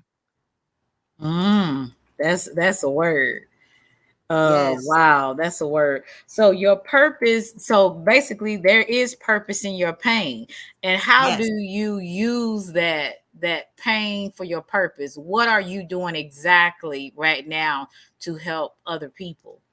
One of my favorite things to do is I call them my community family. I work with the homeless. I work with women in abuse shelters and kids. And my community people, they consist of a lot of different people. They are older men, older women, younger women, even kids. It's a young man that I work with that's 16 years old. Mm, He's addicted to drugs. Um, I go out there, I feed them, I bring them supplies, I spend time with them on the nice days that I go out there. We have picnics, I encourage them, because I know life is knocking them down. So my thing is this: I go out there because I want them to continue to fight another day. My job is not to go out there and tell them X, Y, and Z, shoot no shit with them, talk no bullshit to them. Oh, you gonna get clean tomorrow? No, I don't do none of that fuck shit. I keep it real mm-hmm, with them. I know they have an addiction. An addiction is the disease. It's the disease of the mind, which mm-hmm, controls the body. So I know mm-hmm, that tomorrow they're not going to get clean, or tomorrow they're not going to use the resources that I have available in order to go to a program. You know what I'm saying? Whether it's mm-hmm, inpatient or outpatient. So I don't do that. When they let mm-hmm, me know they need help on that level and that they're serious about it, I make mm-hmm. it happen. But other than Right. that, that's not my job. My job is to be there to support them. I want to make them feel important. I want to make them feel like they somebody and they matter, because whether they believe it or not, or whether other people try to make them believe it or not, they matter. Like I told them, their sins are only sins because they're done in the open. All of us fucking sin in some type of way. Our shit is behind Yes. closed doors. That's the only Exactly. difference. That's the only difference. So like I Exactly. told them, when I come out here, I'm going to respect y'all because that's the right thing to do. That's the right Exactly. thing to do. And you matter to me. I said, if you don't matter to nobody else in the world, you matter to me, and I love you and I care about you and I want the best for you. And see, this is why people are drawn to you, because you meet people where they are. Absolutely. It's so many people, because they have made it, they forget what it feels like to feel like trash, to feel like they don't matter, right? And you have Absolutely. felt all of that and more. And the Yeah, fact because I that done been you homeless before. You know what I'm right. saying? I done been homeless when my daughter was like a year and a half old. They came in on a Wednesday. They Mhm. laid like 1,500 with us off. I had been at their job 5 years. They was moving the main company to Missouri. And at the time, my daughter was so little, I didn't want to just move all the way across the world to another state where I knew Mhm. nobody. Because like I said, I was overprotective of my child. Right. So I wound up losing my job, of course. I kept a hold to everything for maybe 2 months or whatever. Then I wound up sleeping in my car. So during the day, I paid for my Wow. daughter to go to a day academy because she was super smart. So from 6 a.m. to 6 p.m., she went to a day academy. And at Uh-huh. night, we slept in my car. We slept in Bless my your car. heart. 31 days later, I get a call back for a brand new job, getting Uh-huh. paid $10 more than I was getting Uh-huh. paid every week, full benefits after 30 days for me and my daughter. Oh, that's a blessing. And then you were Yes. able to get you a place and to start from there. Yeah, So and I had to start over. Yes, exactly. so where was the your daughter's father, if you don't mind me asking? He was living in Illinois at the time. He lived in another state. Okay. And so y'all had separated at that time. Yes. Okay. Yes. and you didn't want to go where he was. Okay. Oh, girl, no, girl. Oof, Did he sad. know that you guys were homeless? No, because I hadn't talked to him. I hadn't talked to him, so he was unaware at the time of what was going on with us. Okay. And you just decided I'm going to sleep in my car and I'm just going to wait till something comes through. And something did come Yes, through and it's for so crazy because when I was constantly filling out the applications and I got the callbacks, I was really surprised that, it's 31 days is a long time when it seemed like the time is moving slow. you. But because I kept busy, like while she was at daycare, that's what I was doing, going out, filling out applications and stuff. It made the time seem kind of fast, you know what I'm saying? And it was Mhm. funny because like 2 weeks after that, 3 more jobs called me. But I was like, oh no, I'm already working. Thank you though. But it felt good though, you know what I'm saying? That they Mhm. had called me and stuff like that. But it was just amazing, you know what I'm saying? It was the calm before the storm. Did you ever have suicidal thoughts while you were before you was homeless, and even while you were going through what you're going through with your Oh, uncle? Did you ever absolutely. want to? Okay. Absolutely. I actually tried to take my life twice. After that stuff happened to me when I was 17, I Hmm. tried to take my life 2 times. Two So times. what happened? Why? What? Was it something you were taking like pills, or you were trying to shoot yourself? The first time I took pills. The second time, I used to be a taxi cab driver part time outside of my customer service job, and I Uh-huh. loved my job because I got to meet all kind of people in my second job when I was driving taxi cab, and it was fun. You know what I'm saying? Uh-huh. So one day, like that whole night, I had been like feeling like really sad, and for some reason, all that stuff started hitting me real bad. Normally, what I would do is I would drive at night when I got off of my second job, and I would get off in the morning about 7:30, 8 o'clock. And I would Mhm. always go like in the office and stuff and get like a newspaper and stuff like that and some coffee. So this particular morning, I just went straight to my room. And I was just sitting there. I was trying to get myself together, but mentally, I think I was just tired. I was Yeah. mentally drained because I was just tired Exhausted. of the pain, right? Right. And I just really honest to God, this I wanted to be over. Like I said, I still was hearing those same rumors with my aunt and them talking about I set their brother up. Even after they seen the DNA evidence, they still didn't believe me. Mm. Um, Mm-mm. and I just was tired of it. You know what I'm saying? And I remember I had my gun, I had pills. Um, and when I woke up, it's so crazy. I must have passed out. When I woke up, I was in the hospital. So what happened was they was like that, they had to pump my stomach, that Mhm. they could see that it was 2 shell casings. Um, it didn't shoot me though. Um, What? yeah, it didn't shoot me. So one of them jammed and it caused the other one to jam. You So when I passed, I wow. passed out from the pills. I passed out from the pills. So they wound up having to pump my stomach and stuff. And it was just crazy. Like, because I didn't know where I was when I woke up. You know what I'm saying? And I Uh-huh. couldn't really remember how I got there until they was telling me what happened. But when after that I didn't succeed on that second attempt, I said, well, God, you know what? I don't really understand or know what my purpose is that you got for me at this point, but I guess I got some kind of purpose because you ain't let me succeed. And I was Mm. 21. I was 21 years old. Mm. Yep, I was So 21 years you old. you believe that was God intervention? I honest to God do believe that that was his intervention because I don't understand how in the world that my gun that was fully loaded jammed like that. It wasn't nothing wrong with my gun because I used to do a lot of target practice. Uh, it was Mm. nothing wrong with it. So I still didn't understand that. Mhm. Because my whole purpose for taking the pills was to make me a little drowsy and then just leave this earth Yeah, just so the sleep pain can be sleep over. You know what I'm away. saying? Uh-huh. And So you so, could just fall asleep and go that way. yeah, and that's what it Uh-huh. was. So when I woke up in the hospital, I ain't gonna lie, at first I was mad because I didn't know where I was, number one. And then I was like, damn it, I still got to deal with this pain. What the fuck? But then, like I said, it's just like a calm came over me, a weird calm came over me a couple of hours later. And that's when I was saying, well, God, I don't know what your purpose that you got me around because you could have easily took your hands and just took the breath out of my body easily. Exactly. And you chose not to. So it's got to be something that I'm here for. And like I said, I was only 21. So at the time, like I said, I didn't find out what my purpose was until I was 25 when I got pregnant with my daughter. Mhm. So it was, it was a few years after that. So yeah, it was something else. But I never tried after that again. What would you tell a little girl that was just like you, uh, and she's in foster care right now, and she needs some hope? What would you tell that little girl?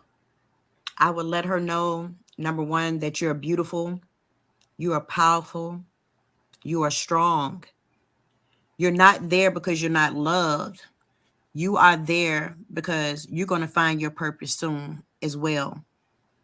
There are people that and things that go on that you may not understand in this time around, but I want you to always remember to pray. I want you to always remember to look deeper inside of yourself, outside of what people may think that you are, because people Mhm. will try to break you. Life is going to be hard. It's not going to be easy all the time. There are going to be times that you want to give up. There are going to be times that you want to fall. But even if you shall fall, it's still okay because I fell a lot. But guess what? I had to get back up. I had to get back up. And that you're worth it. And that you matter. And that I love you. What would you say to a 20-year-old single mother that wants to give up, and she's just like, she's tired. She's trying to raise a child by herself, and she's trying to keep a job, trying to keep a roof over her and her child's head? What would you say to that young woman? I know when you started this journey, you probably didn't think that you would be walking this journey alone. You were blessed with something that's so priceless and so precious, the beautiful gift of your child. No matter what the circumstances are that your child got here, your child is indeed a blessing. And you are a blessing as well because you were chosen as a beautiful vessel to bring forth life to that child.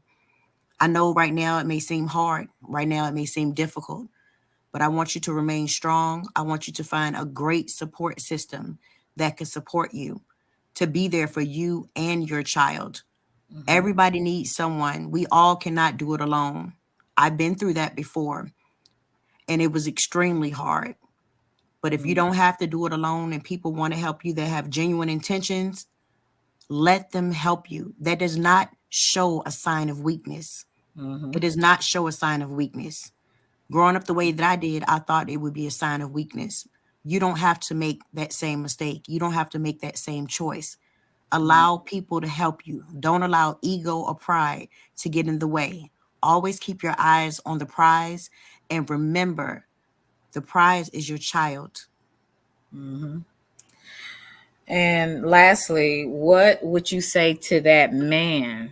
That man that he's tried everything. He's tried to work. He's tried to take care of himself. Him being a black man, it's hard sometimes.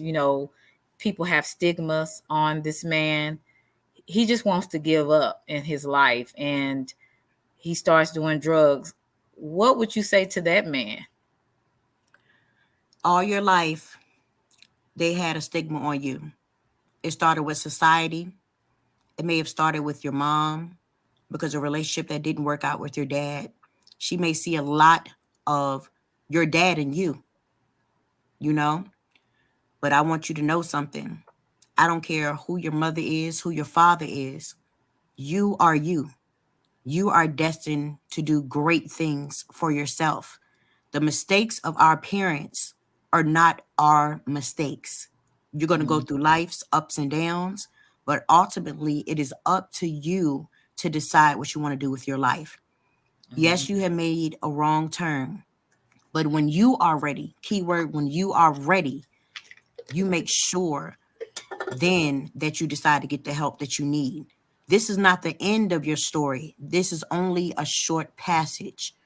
The ending of your story depends on you and only you alone. Only you can make the difference that you want to make with your life. You have to decide, are you ready to live, when you're ready to live, and how you're ready to live. Wow, that's something. And um to me, I want to call you life coach, Miss Coco the life coach, because really you motivate anybody just by the I would say the wide variety of experiences that you have dealt with over your lifetime. you could probably talk to anybody, to be honest with You know, it's funny. I have fun talking to all different groups of people. I'm trying to set up something now to where I can go to the prisons. You know, you. I really love dealing with different types of people because I believe in all aspects and all walks of life, you're gonna deal with different types of people. I'm a people person. You understand what I'm Mm-hmm. saying? So I really, really enjoy when I mean I love what I do. Like next to being a mom, Mm-hmm. everything else that I do with the community and things of that nature and the shelters, I love it. Like I look Mm-hmm. forward to it. Like I said, when I come home, my kids be like, "Mommy, did you go here? Did you see your community people?" Like they be hyped. You know, they want Right. to hear what I did. You know what I'm saying? So it's fun, and they see the work that I do. You know what I'm saying? Mm-hmm.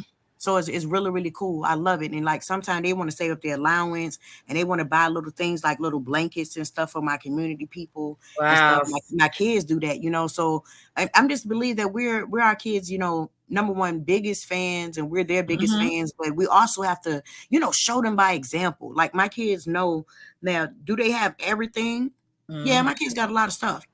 But Yeah. the difference is this: I don't reward them just to be rewarding them. Mm-hmm. So basically, what it is, they have a lot of stuff, a lot of electronics, this and the third. But do they got chores? Absolutely.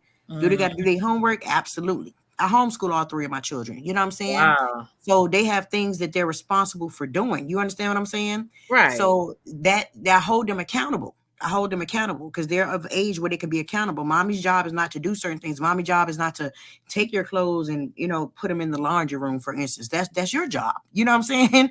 Mommy's job is Right. to wash them. But my oldest daughter, she's 17, so she could wash her and her little sister's clothes, and I wash me and the baby's clothes. You know what I'm saying?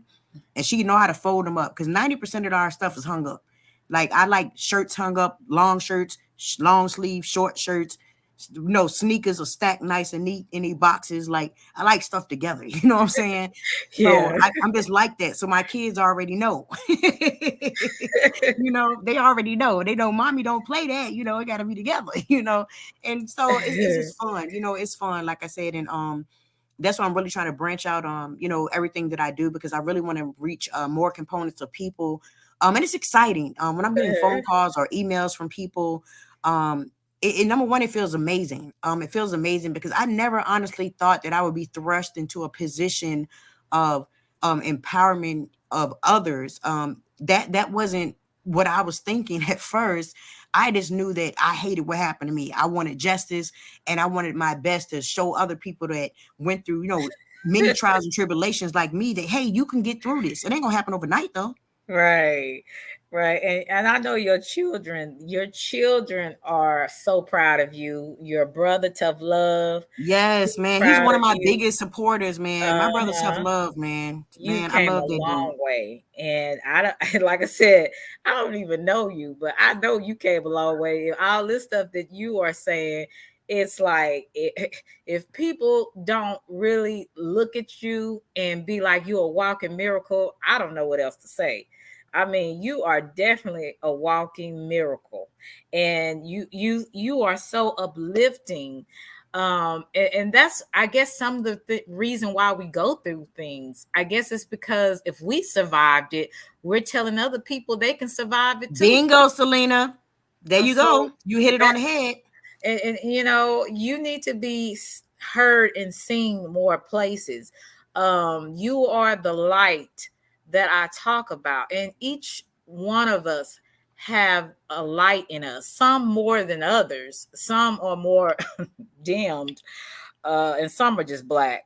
But I think originally we all come into this world with a light in us. And when I'm talking about a light, I'm talking about positivity. I'm talking about, as some people say, high frequencies, whatever, you know, that kind of Yes. stuff. But it's something, it's some goodness, I think, that all of us have in us. Like I said, some more than others, and some not at all. But you are one of those that you have a light in you, and people are drawn to that. Now, those who are repelled to that, that's because they have so much darkness in them. They don't want to see the light. And you know But what's so funny? I didn't uh-huh, learn that till I was older. Let me tell you what they used to say about me when I was younger. uh-huh, They used to be like, "You're such a weird kid." Like I know what a third eye is now, right? And I know that mine is right. open, right? But when Uh-huh, I was younger, I didn't know nothing about what that was. And I Mm-hmm. used to be saying stuff and people used to be like, girl, what is you talking about? Like, you know what I'm saying? They used to do that to me all the time. Mm-hmm. And it was hilarious. But I think back now and I say, dang, so I was the only one in the room that knew something, huh? You know, and it's funny. So I Mm-hmm. laugh about it now and it's hilarious, you know. Mm-hmm. But at the time, I didn't know what it was. I just knew that I saw things from a different lens than everybody else. And then I wasn't afraid to say it. You know what I'm Mm-hmm. saying? I wasn't afraid to let it go. And believe it or not, I used to be really shy. I used Yeah. to be really shy. But people don't believe it, but I used to be really shy. What brought me out of my shyness was my brother, Tough Love, and my grandmother at the time. She started putting me in beauty pageants and stuff when I was young, when I was about like 6, right? And Uh-huh. trust me, I was kicking and damn screaming. I didn't want to be in that shit. I was like, I ain't no damn beauty pageant. I want to wear my brother jeans and his damn big coats and shirts and shit. And I ain't trying to put no damn dress. I hated dresses, Right. right? So at the time, I didn't want to do the shit. But she was like, no, because it'll help you get out of your shell and all this shit. Mm-hmm. So I did it until I was like 14. And Uh-huh. I enjoyed it. I made really great friends. And I got, I did come out of my shell more, but the person that really, really, really, truly made me come out of my shell was my brother, Tough Love. He Yeah. helped me to find my voice that I didn't know that I even had. And that was the Right. crazy thing. I didn't know I had a voice at all. And once I found it though, I said, bullshit, if they're gonna mute me. Shit. Yeah. And you do have a voice, and that's why, like I said, you are a light, and you people are drawn to that, because especially those who are in need. You're Yes, always probably going to attract a lot of people who are in need, whether it's physically, emotionally, or mentally, or spiritually. You're going to yes, draw those type of people because of what you have on the inside of you. You are a message walking. You are a Bible walking. And it doesn't mean you're perfect. What it means is that you're on a mission to help people to find a better way. exactly. And that's exactly what you said. Like I'm not perfect. You know what I'm saying? I Right. just want people to understand that in your lifetime, there are going to be people that don't want you to see your greatness. Like I Exactly. said, there are going to be people that every door that you try to open, they going to try to close that motherfucker. There's going to Hmm. be motherfuckers that every time you try to peek out the blinds to see a little bit of sunshine because they got the lights off in the crib, You're they're right. going to try to close the blinds on you. There's people going to Put tell dirt on you your that you name. can't make it. Hmm. And I want to let you know, fuck what the fuck they talking about. You Hmm. can make it. It's up to you if you make it. It ain't Hmm. about them. This is the Hmm. one time in your life that you need to be selfish. You need to let yourself, you look in your mirror and tell yourself, look, I got this. Right. I'm the shit. I'm going to do this because I know I can. I'm willing to put in the Hmm. work. That's And what you got to tell yourself. Don't let yes, nobody indeed. step on your motherfucking neck. No, but I don't give a fuck who it is. I don't give a fuck if it's your mama, your daddy, your sister, brother, cousin, friend of me. None of that. I don't care about none of that shit. Because at the end of the day, it's your job if you want to make it. It's your job Hmm. if you want to succeed. But you got to get up off your ass and do something about it. Hmm. You can't sit there and be stagnant. Don't let people stagnate you out of your fucking greatness. Do that sound right? Exactly. Don't Mm, let them keep you stagnant away from your greatness. Because you got to exactly. understand, like I said, it's some people over there, y'all, in miserable ass island. And they want Hmm. you to join them over there in miserable ass island. No, Fuck ma'am. that. You let them motherfuckers know I ain't got no ticket to come over there, motherfucker. You gonna Hmm. stay over there by your motherfucking self. But Right. guess what? I'm going over here to Success Island. I'm Hmm. going over here to building my credit up island. I'm going over here to fixing my Peace. collections island. I'm going over here to motherfucking finding me a good man island. I'm going over here to finding a Right. good woman island. I'm going Right. over here to being a good father island. I'm going over here to being a good mother island. I'm going over here to building myself up to get better and better island. I'm going over here to minding my damn business and say, fuck your business island. You let them know Exactly. that. You let them know. But if you Exactly. want to give them something to talk about, give them that shit to talk about. Yeah. Show And them your greatness. That's the best revenge in the motherfucking world, y'all. mhm. When you successful and you doing your motherfucking shit, that's the best revenge in the world. Some Yes, shit can go indeed. left unsaid, and that's something I had to learn. Because every little thing, y'all, I told you, I was a pull-up queen out this motherfucker. I would Right. pull up skirting in the Range Rover. I ain't give a fuck. You understand what I'm Mm-hmm. saying? But then I had to learn which battles were worth fighting and which ones were not. That's Mm-hmm. the key to your success. You got to understand every battle ain't worth fighting. It's Right. not. And that's the truth, y'all. That's what I'm saying. That's why I say when I say I do raw truth, I do raw truth because fuck all that sugarcoating, fuck all that patting you on the back, burping you like a baby. I ain't doing none of that shit. Because guess what? Life not gonna do it. You Mm-hmm. think life give a damn about us, y'all? Do you Mm-mm. think life give a damn about coddling us? Do you Nope. think life give a damn about if we out here and we want to fuck our life up? Absolutely not. And guess what? Mm-hmm. If you look like us, society really don't give a damn. Society will make an example out your motherfucking ass. Right. So that means you got to be responsible for your actions and you got to show your children the exact same thing. Even yet and still, they still may go to another way. That's still not on you as a parent because you've done your job. But if you ain't did your job and you out here turning the fuck up all the time, your kids out here being Dennis the menace to societies, sit Preach. your ass the fuck down somewhere, have several seats and turn the fuck Yes, down is all indeed. I'm saying. I It know ain't that's society's right. job to raise these children. It's our Mhm. goddamn job. When we decide to have these kids, they become our responsibility. It is our Right. responsibility as a parent to show these children the way to go and teach them morals and values. My children don't even got to know you. If they see you somewhere, Selena, and we Mm-hmm. walk up, they'd be like, "How you doing, Miss Selena?" I ain't got to tell Mm-hmm. them to say shit. They're gonna say it because I'm raising them like that. Exactly. And they see me and you talking, guess what they gonna do? My Be oldest quiet. gonna take my two youngest and walk to the side. They're not gonna be in my motherfucking mouth either. Mm-hmm. Right. See, that's what I'm talking about. You teaching your children. A lot of these people don't teach their children how to have common decency and courtesy.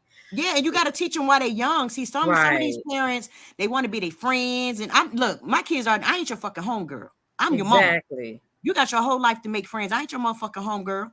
No, we ain't Right. doing none of that. The only turning up we do when we here having pillow fights and shit like that. But other than Right. that, it's a parent-child relationship.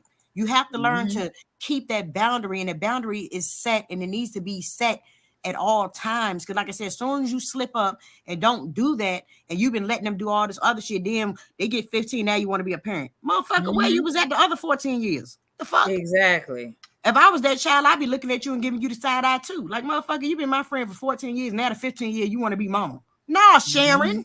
Yep. Shit. The fuck? Nah, Yep. Kelly. The fuck? You know what I'm Exactly. saying? You ain't know Yeah. I'm gonna call you by your first name, motherfucker. You ain't my parent. Like, these kids is crazy. They ain't trying to hear that shit now. It's too late. No, they definitely not. And see, this is y'all. I told you this was gonna be a good interview. Just like yesterday was a great interview as well with Miss Alphamelia. See, I Oh, got salute some. Alphamelia. I'm gonna make sure to catch up on that interview too. Yeah, she's a sweetheart. Like I said, both of you, y'all have your own style, and that's what I'm saying. While I have some people want to put dirt on my name, talking about me being jealous of other women, that is far from the truth. I like to uplift people that are like minded, like I You am. ain't got you. I'm gonna just say this. I'm Mhm. gonna just say this. You don't have anything to be jealous of. You're a beautiful woman. Look, and like I told you, see, when you're secure with yourself, Mhm. you don't gotta worry about trying to put other women down. That's just real Exactly. G shit. Like there's a Right. lot of beautiful women in the chat. Salute to all the Mhm. women I miss. Salute to all the men I miss. Salute, Like salute. I'm not about to sit up here and be hating on you. I got too much shit to do. My schedule business, bitch, and I can't Right. allow the hating in my schedule. You know what I'm saying? When I check Right. my motherfucking Rolodex and shit, hating just not on the calendar. It's just Right. not. It's just dumb. You know what I'm saying? Like people, Exactly. that's when you can tell people are petty and they don't have any time on their hands to do anything productive. Like Mhm. this is dumb. And that's why I appreciate women like you, Miss Alphamelia. Y'all about encouraging each other, encouraging other women and men as well. You know, because like I said, we're all in this together, Absolutely. and really, with all the stuff that's happening in the world, we don't know what's gonna happen next. You know what I'm saying? We might Absolutely. need somebody. We're not an island. We're not an island. We always gonna need somebody. Now I have just saying in the back. I am gonna go to people that want to ask questions. Okay. You can maybe hit the panel. Are you open to that? Yes. Okay. And is there any last thing that you would like to say to the chat or anybody else? Salute to everybody that I missed. I saw some of y'all comments. It was going a little fast. I missed y'all. But salute Cat Daddy. Salute Candy James, Miss Tammy, Kevin Corcoran, Harley Quinn, Cheeky. Yeah, it's my I like girl. Cheeky too. Wolfpack Yeah. Man. Everybody else that I missed, the realest. Everybody that I missed. Salute to you guys. Thank you guys so much for joining us. I truly, truly, truly appreciate you guys so much. I really, really do. Mm-hmm. And we appreciate you. Like I said, I knew that the people that I choose to interview, they're gonna add something to my channel.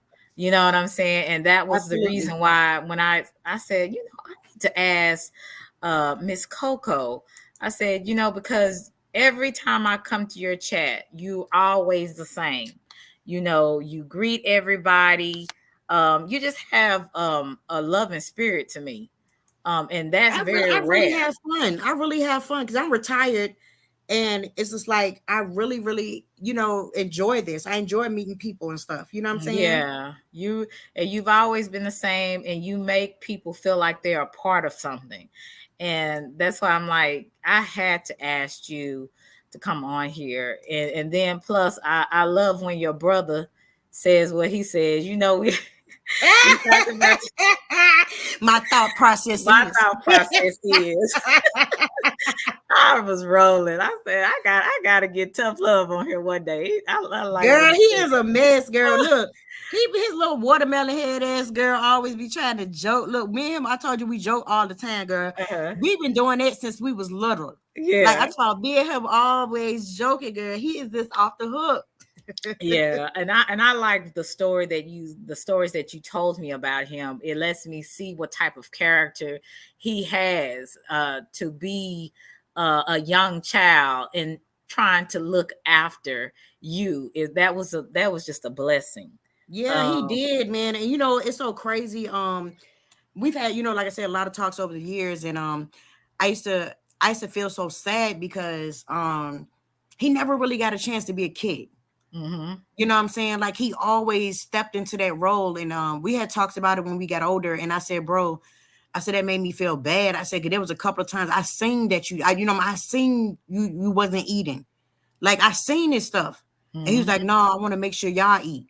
You know? Yeah, that's And that sweet. shit fucked you up, you know what I'm saying? As a kid, Mhm. that this other kid, even though he's your older brother by a year and 2 months, he not eating because he want to feed me and our little brother. Like, you know what I'm Right. saying? And Who shit like does that. that? Like I said, and then we cold. We used to like borrow. I remember the water got cut off when we was getting water from our neighbor, right? And Mhm. so the heat got cut off too. So we only had the oven. So we sleeping like on a tile floor with nothing under us. And my brother had like it was one comforter, and me and my brother, my little brother, was together, and he covered us up. And he Mhm. was just laying on the floor with nothing over top of him. Like, you know what I'm saying? So I remember all these things. And, like I said, that's why I have such the level of love and respect that I have for my brother. And not only that, because like I said, he was a service to us before he ever went into the military. Like I said, he had track Tremendous. scholarships, football scholarships. He could have done anything. He chose to go in the military and serve over 20 years, like I said, and retire as a CW2 officer. Mhm. Commanded a lot of soldiers, you know what I'm saying? Fought in a lot Right. of wars, you know what I'm saying? Lost a lot Right. of soldiers, a lot of friends. We lost family members over there in Iraq and Kuwait and Afghanistan.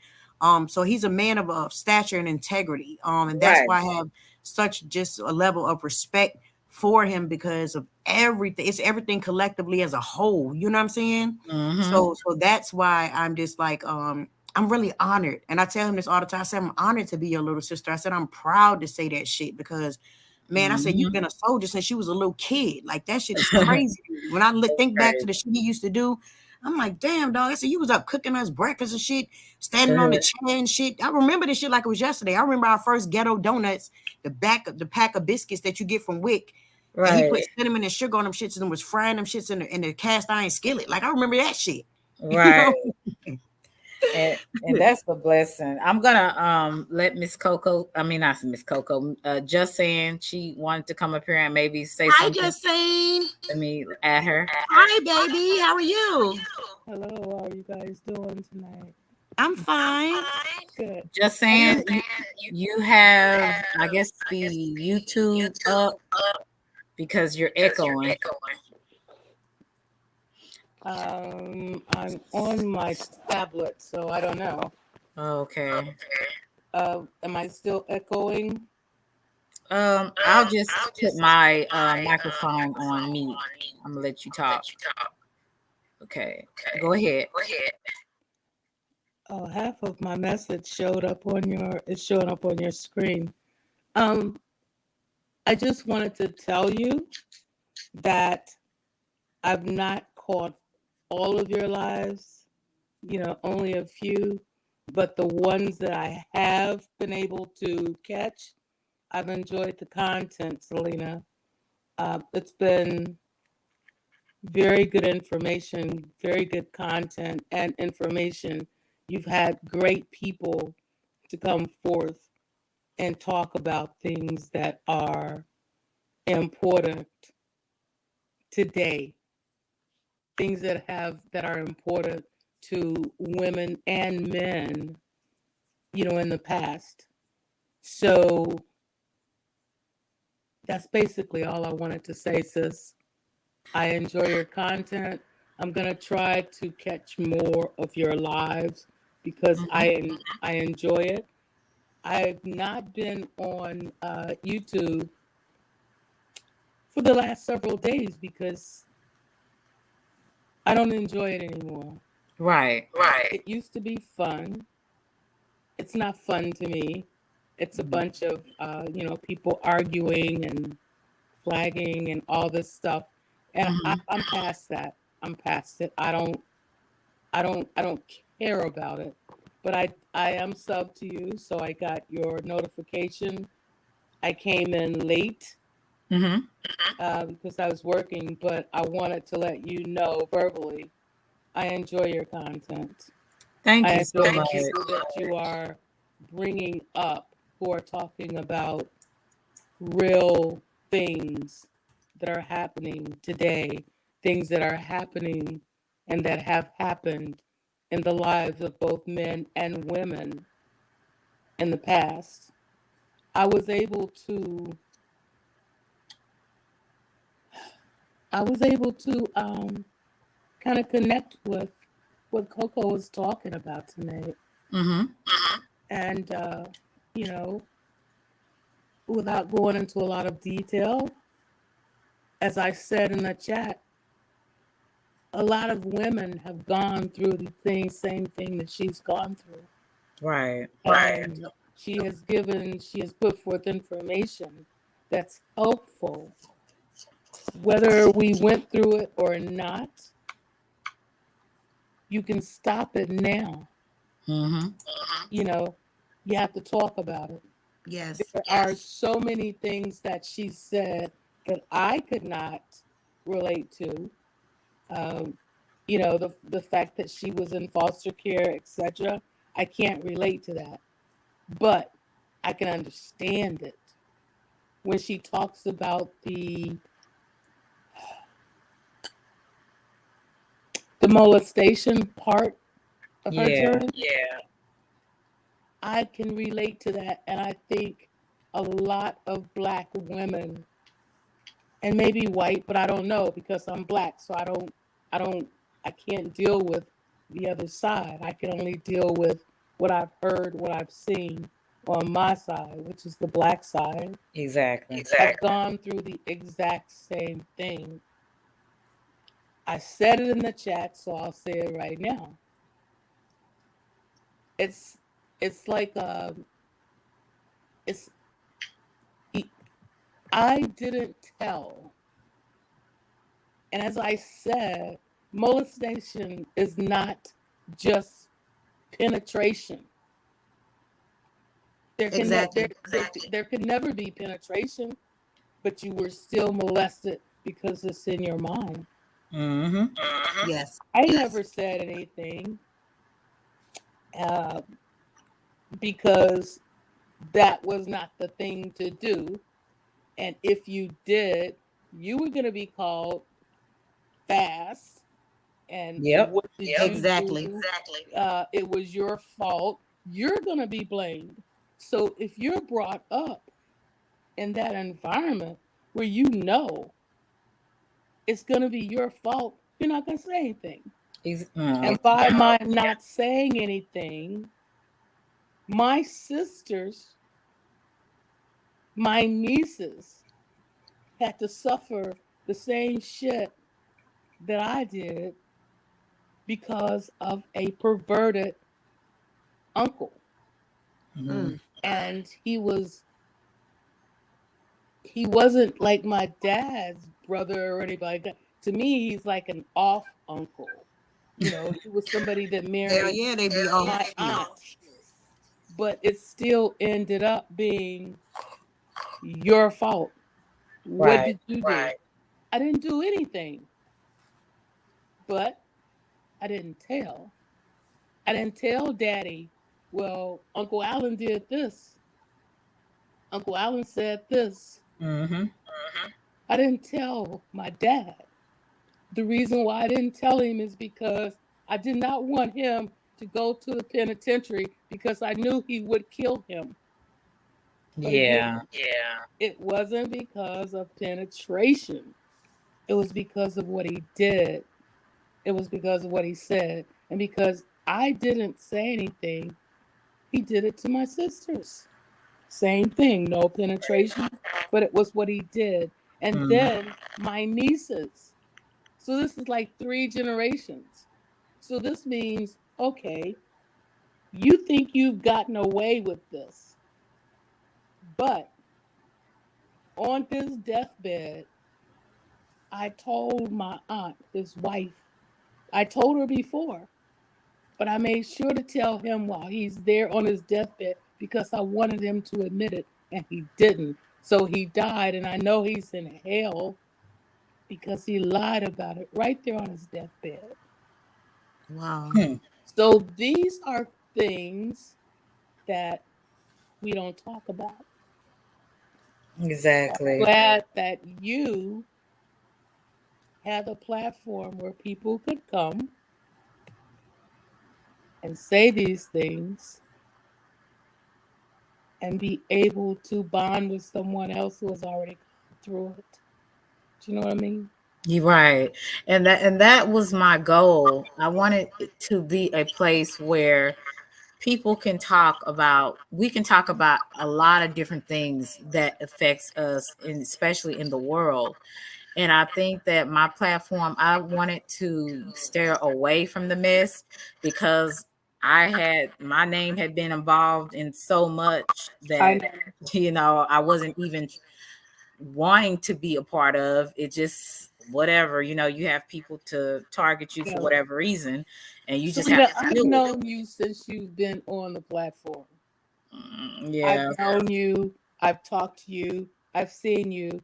I saw when you went through what you went through with these Hmm. other people. I saw it. Hmm.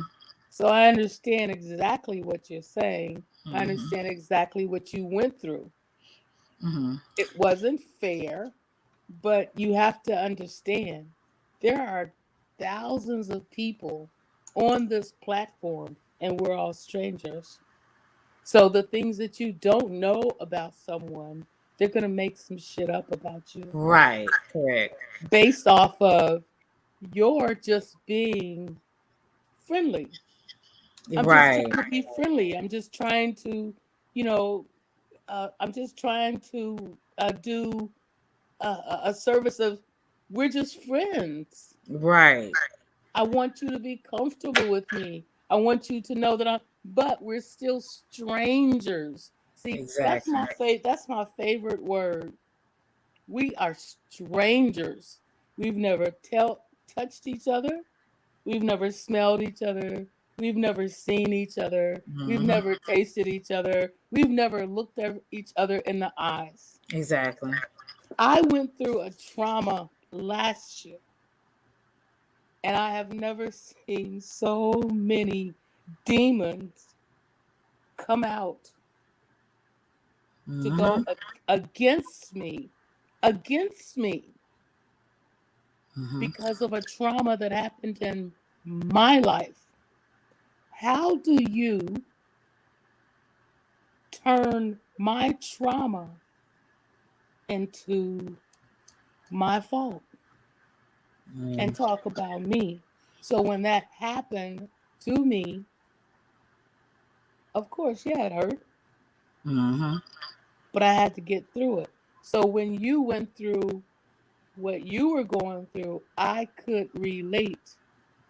But I also, in my mind, I was like, well, Selena, maybe you told people too much. Yep. Maybe you were too nice, Yep. and they took it the wrong way. That's the way I looked at it with you. But Mm-hmm. did I blame you? Did I bash you? No. I gave See, you get into trouble when you give your opinion. Yeah, and I'm gonna say this, and we can move on. But I appreciate your honesty. I appreciate your words. Yes, you're very correct. I talk too much, and I was trying to be friendly because that's how I am in real life. But what I did not take into an account that everybody is not like you, right? Exactly. We're Um, strangers, yeah, sweetheart. they're strangers, and Yeah. where my mind was, oh, this is just fun. Right. Some people take this YouTube thing, they take it to heart, and you just have Exactly. to just not get involved with some things. But you're not going to know that Yeah, in the beginning. you're not. I mean, you know what I mean? You're not going Yeah, to know it in the beginning because that's not your life. right, Do you know what I mean? I mean, right. that's not your life. This is how I go about my life. And that's what you were doing Mm-hmm. as I was. This is how I go about my life. But when people realized was, who just saying was, it was like turmoil because I didn't let anybody punk me. I didn't let anybody just say whatever they wanted to say to me. So my introduction was through, like Mm-hmm. arguing with people. Yeah, But then it got to the point where it's like, I don't want to do this. This is not who I am. right. I'm not going to deal with these people, especially because I don't know you. Why Exactly. am I arguing with you? And then I had a friend that I used to talk to, and they'd be like, "You don't know these people. They're Exactly. avatars. Why are you getting into it with an avatar?" Mm-hmm. It was basically like F them. And Mm-hmm. that's who I tried to turn into. That's what I tried to be. That's the reason why you don't see me on in a whole lot of chats anymore. I have nothing to say. I don't know these people. All they're Yeah. going to do is try to find something about you that they can talk about, and start some BS with you. I'm not on that anymore. I'm not. I'm just, it's like I'm too old for this shit. Right. It's not so much as like being old, but I'm past it. I've not used to it. I've never done it. So why in the world would I And why would I give you what you want? I'm not doing exactly. it unless you coming directly at me, and which they've done just like with you, Selena. Mm-hmm. They came at me, but when I found out how demonic they were, how in the hell does a person talk about someone and their baby died? Right. How do you get content out of that? I, So yeah. I got all past that, but I'm not gonna talk anymore. But Well, say I appreciate you just just wanted to say saying. I like your content. Mm-hmm. I'm gonna try to I'm gonna try to, whenever I get a notification, I'm gonna try to you know tune in I appreciate you. I've well, yeah, because it's good. I mean, the last couple of lives that I've heard. I mean, Hmm. I've really enjoyed. I And I, didn't get a chance to go through the whole thing, yeah, I but understand.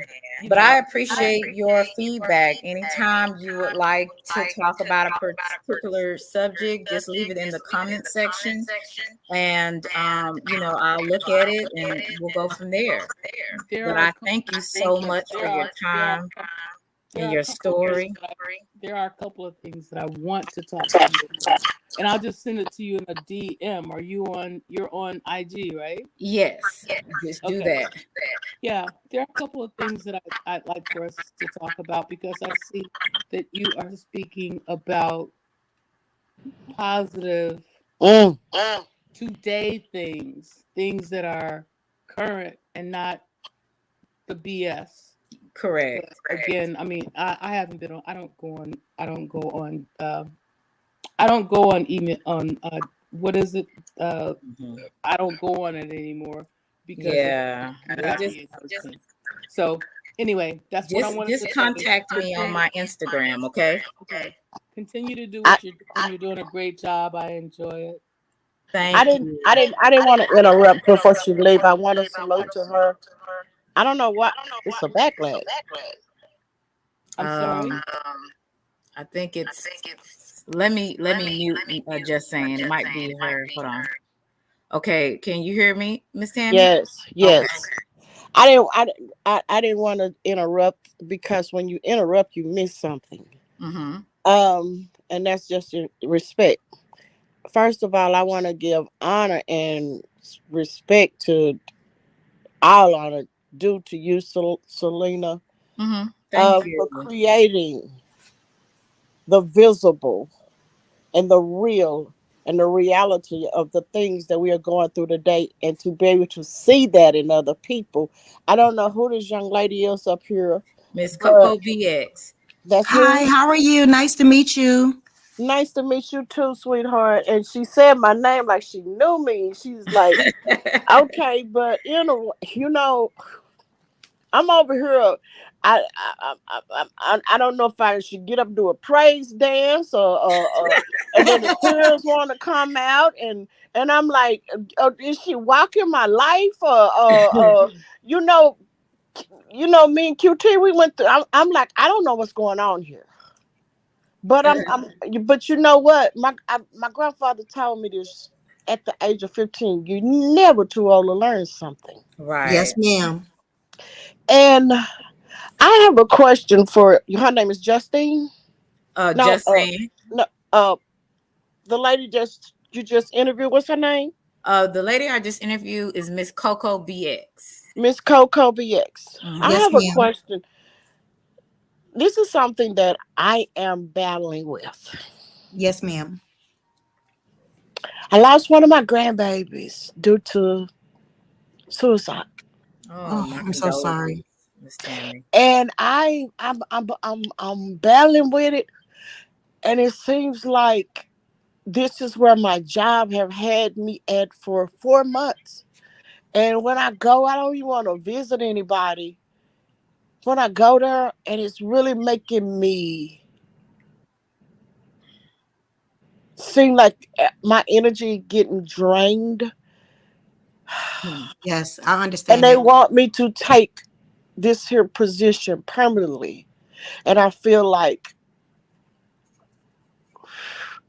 how I deal with this. I'm gonna be completely honest with you. First, I'm so sorry for your loss, and then I also want to say something else to you. What your grandson was dealing with, um, and the choice that he decided to make, I've been there. Bless your He heart. didn't make that choice selfishly. He made that choice because of the pain. Whew. I know when I was in that place, I made the choice because of the pain. I just wanted the pain to stop. I didn't think about if I had succeeded, everyone that I would leave behind. You understand?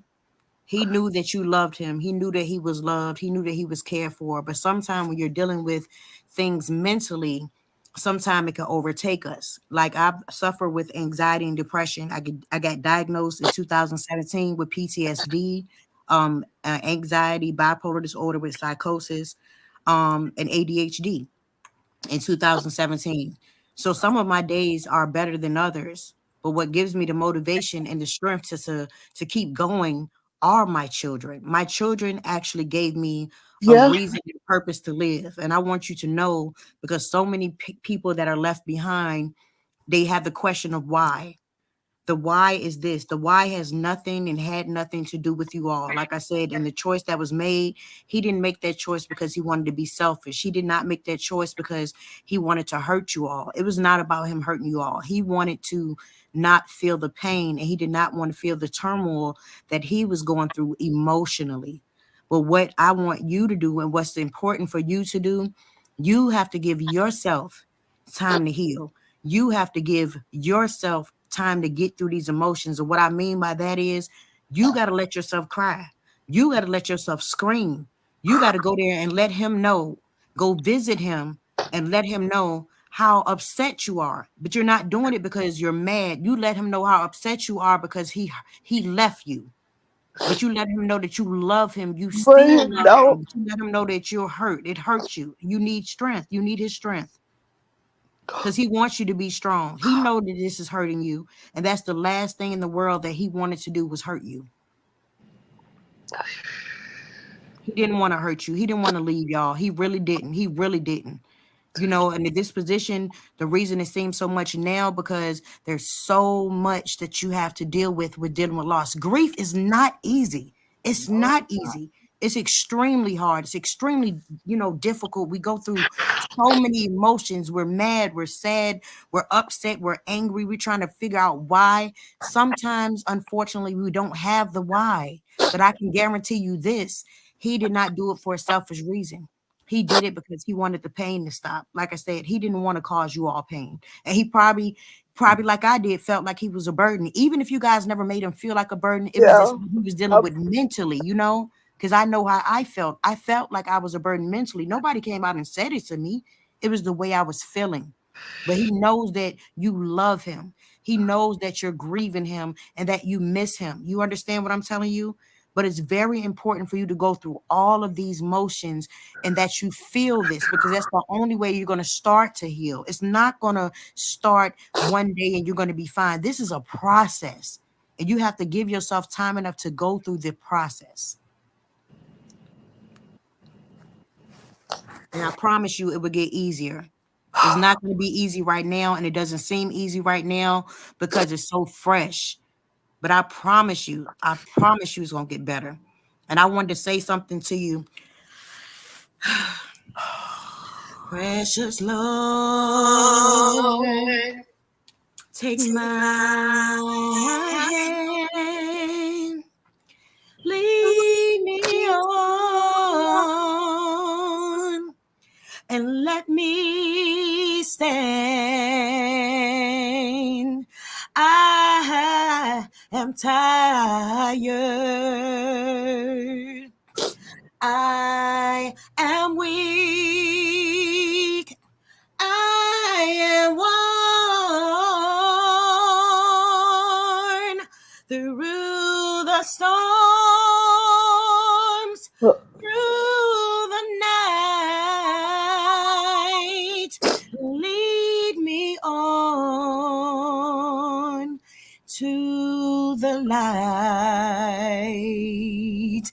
Take my hands, precious Lord, and lead me home. Whenever you're going through and you feel like you can't get through, I want you to understand, not only is your grandbaby holding your hand, but God is holding your hand. He is never going to put more on you than you can bear. He knows that you are hurting. He knows that you are grieving. You understand what I'm saying? And you have to hold on to God's hand. He wants you to hold on to his hand. This is not a battle that he wants you to think that you got to fight alone, because you don't. You don't have to fight this battle alone. but he wants you to know that you're going to get through it. If God brings you to it, he's going to bring you through it. I'm not telling you nothing I read. I'm telling you something that I know because I've been through it. I lost a brother the same way. So trust me when I mean I understand everything that you're going through, everything that you're going through. And so I really feel your pain, but I want you to know that it's going to get better. It will get better. Day by day, a little by little, it's going to get better for you. I promise you that. Yes, indeed. That was beautiful. That was Thank you. beautiful. Like I said, just forgive yourself, Miss Tammy. You did nothing wrong. You did all that you can do. But sometimes when people are hurting, they just sometimes they don't know how to handle it. They don't know how to reach out for help. But Exactly. I'm sorry, y'all. I don't know what happened, but that's okay, sweetie. I really, I will definitely keep you guys and you as well in my prayers. I really hate that this happened, but we just had church in here. We done had preaching. We done had singing. That's oftentimes, y'all. No, just kidding. But I am truly sorry about that, Miss Tammy. I really am, and I hope that something was said um, that you were helped by it. But it's gonna take, as my grandmother would say, one day at a time. Yes, ma'am. It's Yes, not gonna ma'am. be overnight. I can tell you that. Yes, ma'am. And that will probably be another subject that I probably can talk about suicide because in the Black community, seems like the statistics of suicide is going up. hello? It is. It's on the Yeah, rise. you hear it? You hear us, Miss Tammy? Now, Ken, I'm sorry, baby. That was Blue calling me. Oh, Um, okay. um, um, Hello to everyone on the panel. And How are you? hi, I'm my doing, Blue. doing good. I'm doing good. Sorry to come in late. I wanted to tell you guys that I have his ashes, Uh huh. Okay. Wow. and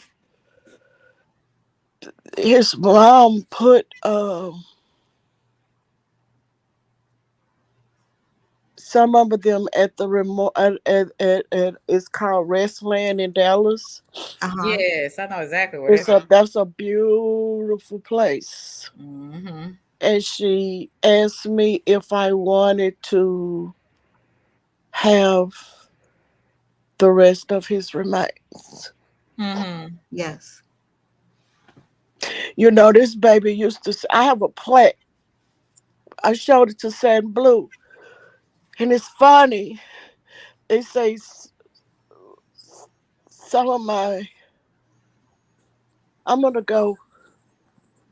I'm gonna turn my camera on, guys, and I'm gonna show Okay. it to you guys. Okay. Okay. And Oh,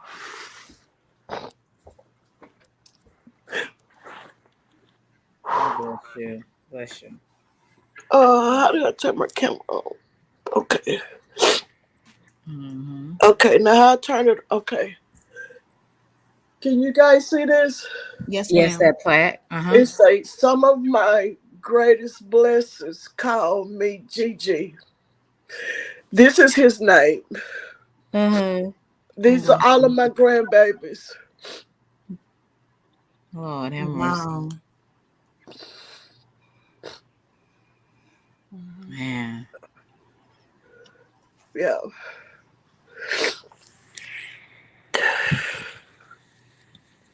And it's funny, his name is right over what they call me. Mm-hmm. Oh, wow. And this was done years ago, y'all. Yeah. Mm. Um, I'm sending love and light your way, Mama Tammy. I said, well, baby, I'm sending love and light to you, and I'm lighting a candle for you now. thank you, sweetheart. You Yeah. know, sometimes you guys, this be the hardest thing to talk about because I lost another aunt that was very dear to me. It's almost like I patterned my life, and I didn't realize that until her daughter told me, and Right. she took her life. Mhm. Wow. Mm. This was way before my grandson. So I'm wondering, is this hereditary? Because you know what? The story that she's telling, it is so familiar. If Mm, I tried it and yeah. God said no, He So said it's a no. generational curse. That's what I was gonna say. That's what that is. And what I would suggest for that is sit your grandchildren, even sit your children down, talk to them. If they are feeling any kind of way, or that if they have that feeling, tell them, make it to where they are comfortable to come to you with this. Because I Yes. know a lot of times in families, we're not comfortable with coming to our loved ones and telling them, I feel like killing myself tonight. You know what, You're baby? absolutely right. You know what? And that plant, what they said, them babies, they picked that out. And Mhm. my that was. Let me tell you something. This is why it hurts so much because I raised my grandbabies from babies. Babies can talk to me about anything. Mm. I mean, anything. Those kids, when they used to get out for spring break, they didn't care about going nowhere. They wanted to be right there with me. Oh, bless your heart. They didn't care. They didn't care about being out for the summer. Only thing they wanted to do was be at Gigi's house Mm-hmm. because my oldest son told me he said, Mama, he said the reason you have such a great relationship with your grandbabies, he said, because you grow, y'all growing together. Yeah, girl. Yeah. Yes. And I used to wonder why did I love my grandmother so much, because there's a double dip of love. Love. Mhm. Absolutely. And I feel like this part here is that I know I didn't fail with them. No, No. you No, didn't. you didn't. No, you did not. I know I didn't because this is a lot. This is a very very touchy situation when they know that my grandkids is my everything, y'all. I had four babies to graduate in the same year. They walked the stage. Oh Mm-hmm. wow. All of my grandchildren have graduated except two. So I had three 1 year, one year. I have 11 Wow. grandchildren and one great granddaughter. Oh. Bless you. And when the devil is in a twine, they come at the most thing you love. Mm-hmm. Oh yes, absolutely. So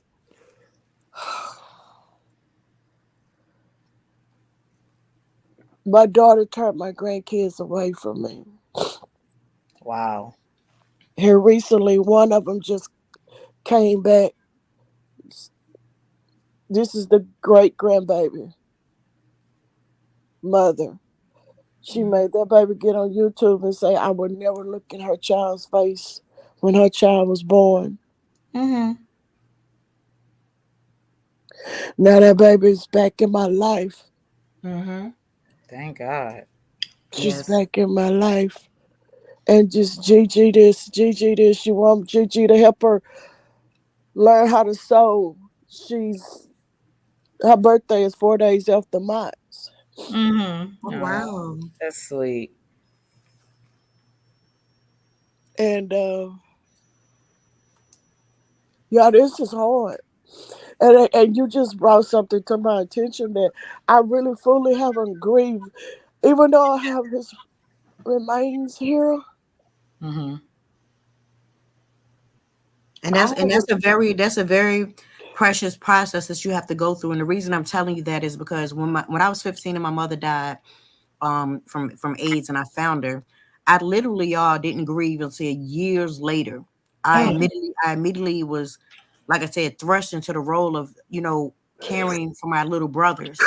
I didn't even take the time to grieve my mother, y'all. It was years later Wow. when I properly grieved her, and it was crazy. I was at work. I'll never forget it. And I was doing paperwork and stuff. I was getting some filing done. And when I mean, y'all, I broke all the way down. Like, Yeah. it hit me like a ton of bricks. It hit me like a ton of bricks.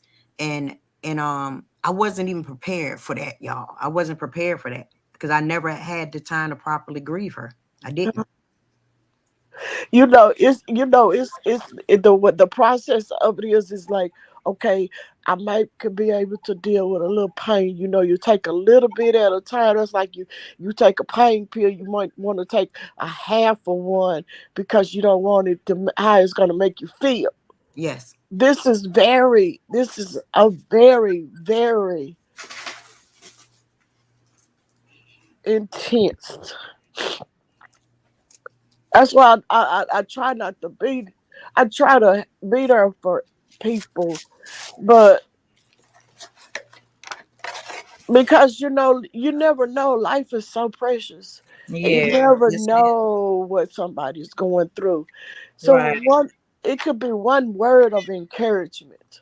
Mm-hmm. I know Yes. people look at me, oh, Miss Tammy, she's strong. No, baby, I got feelings, and I understand my purpose. Mm-hmm.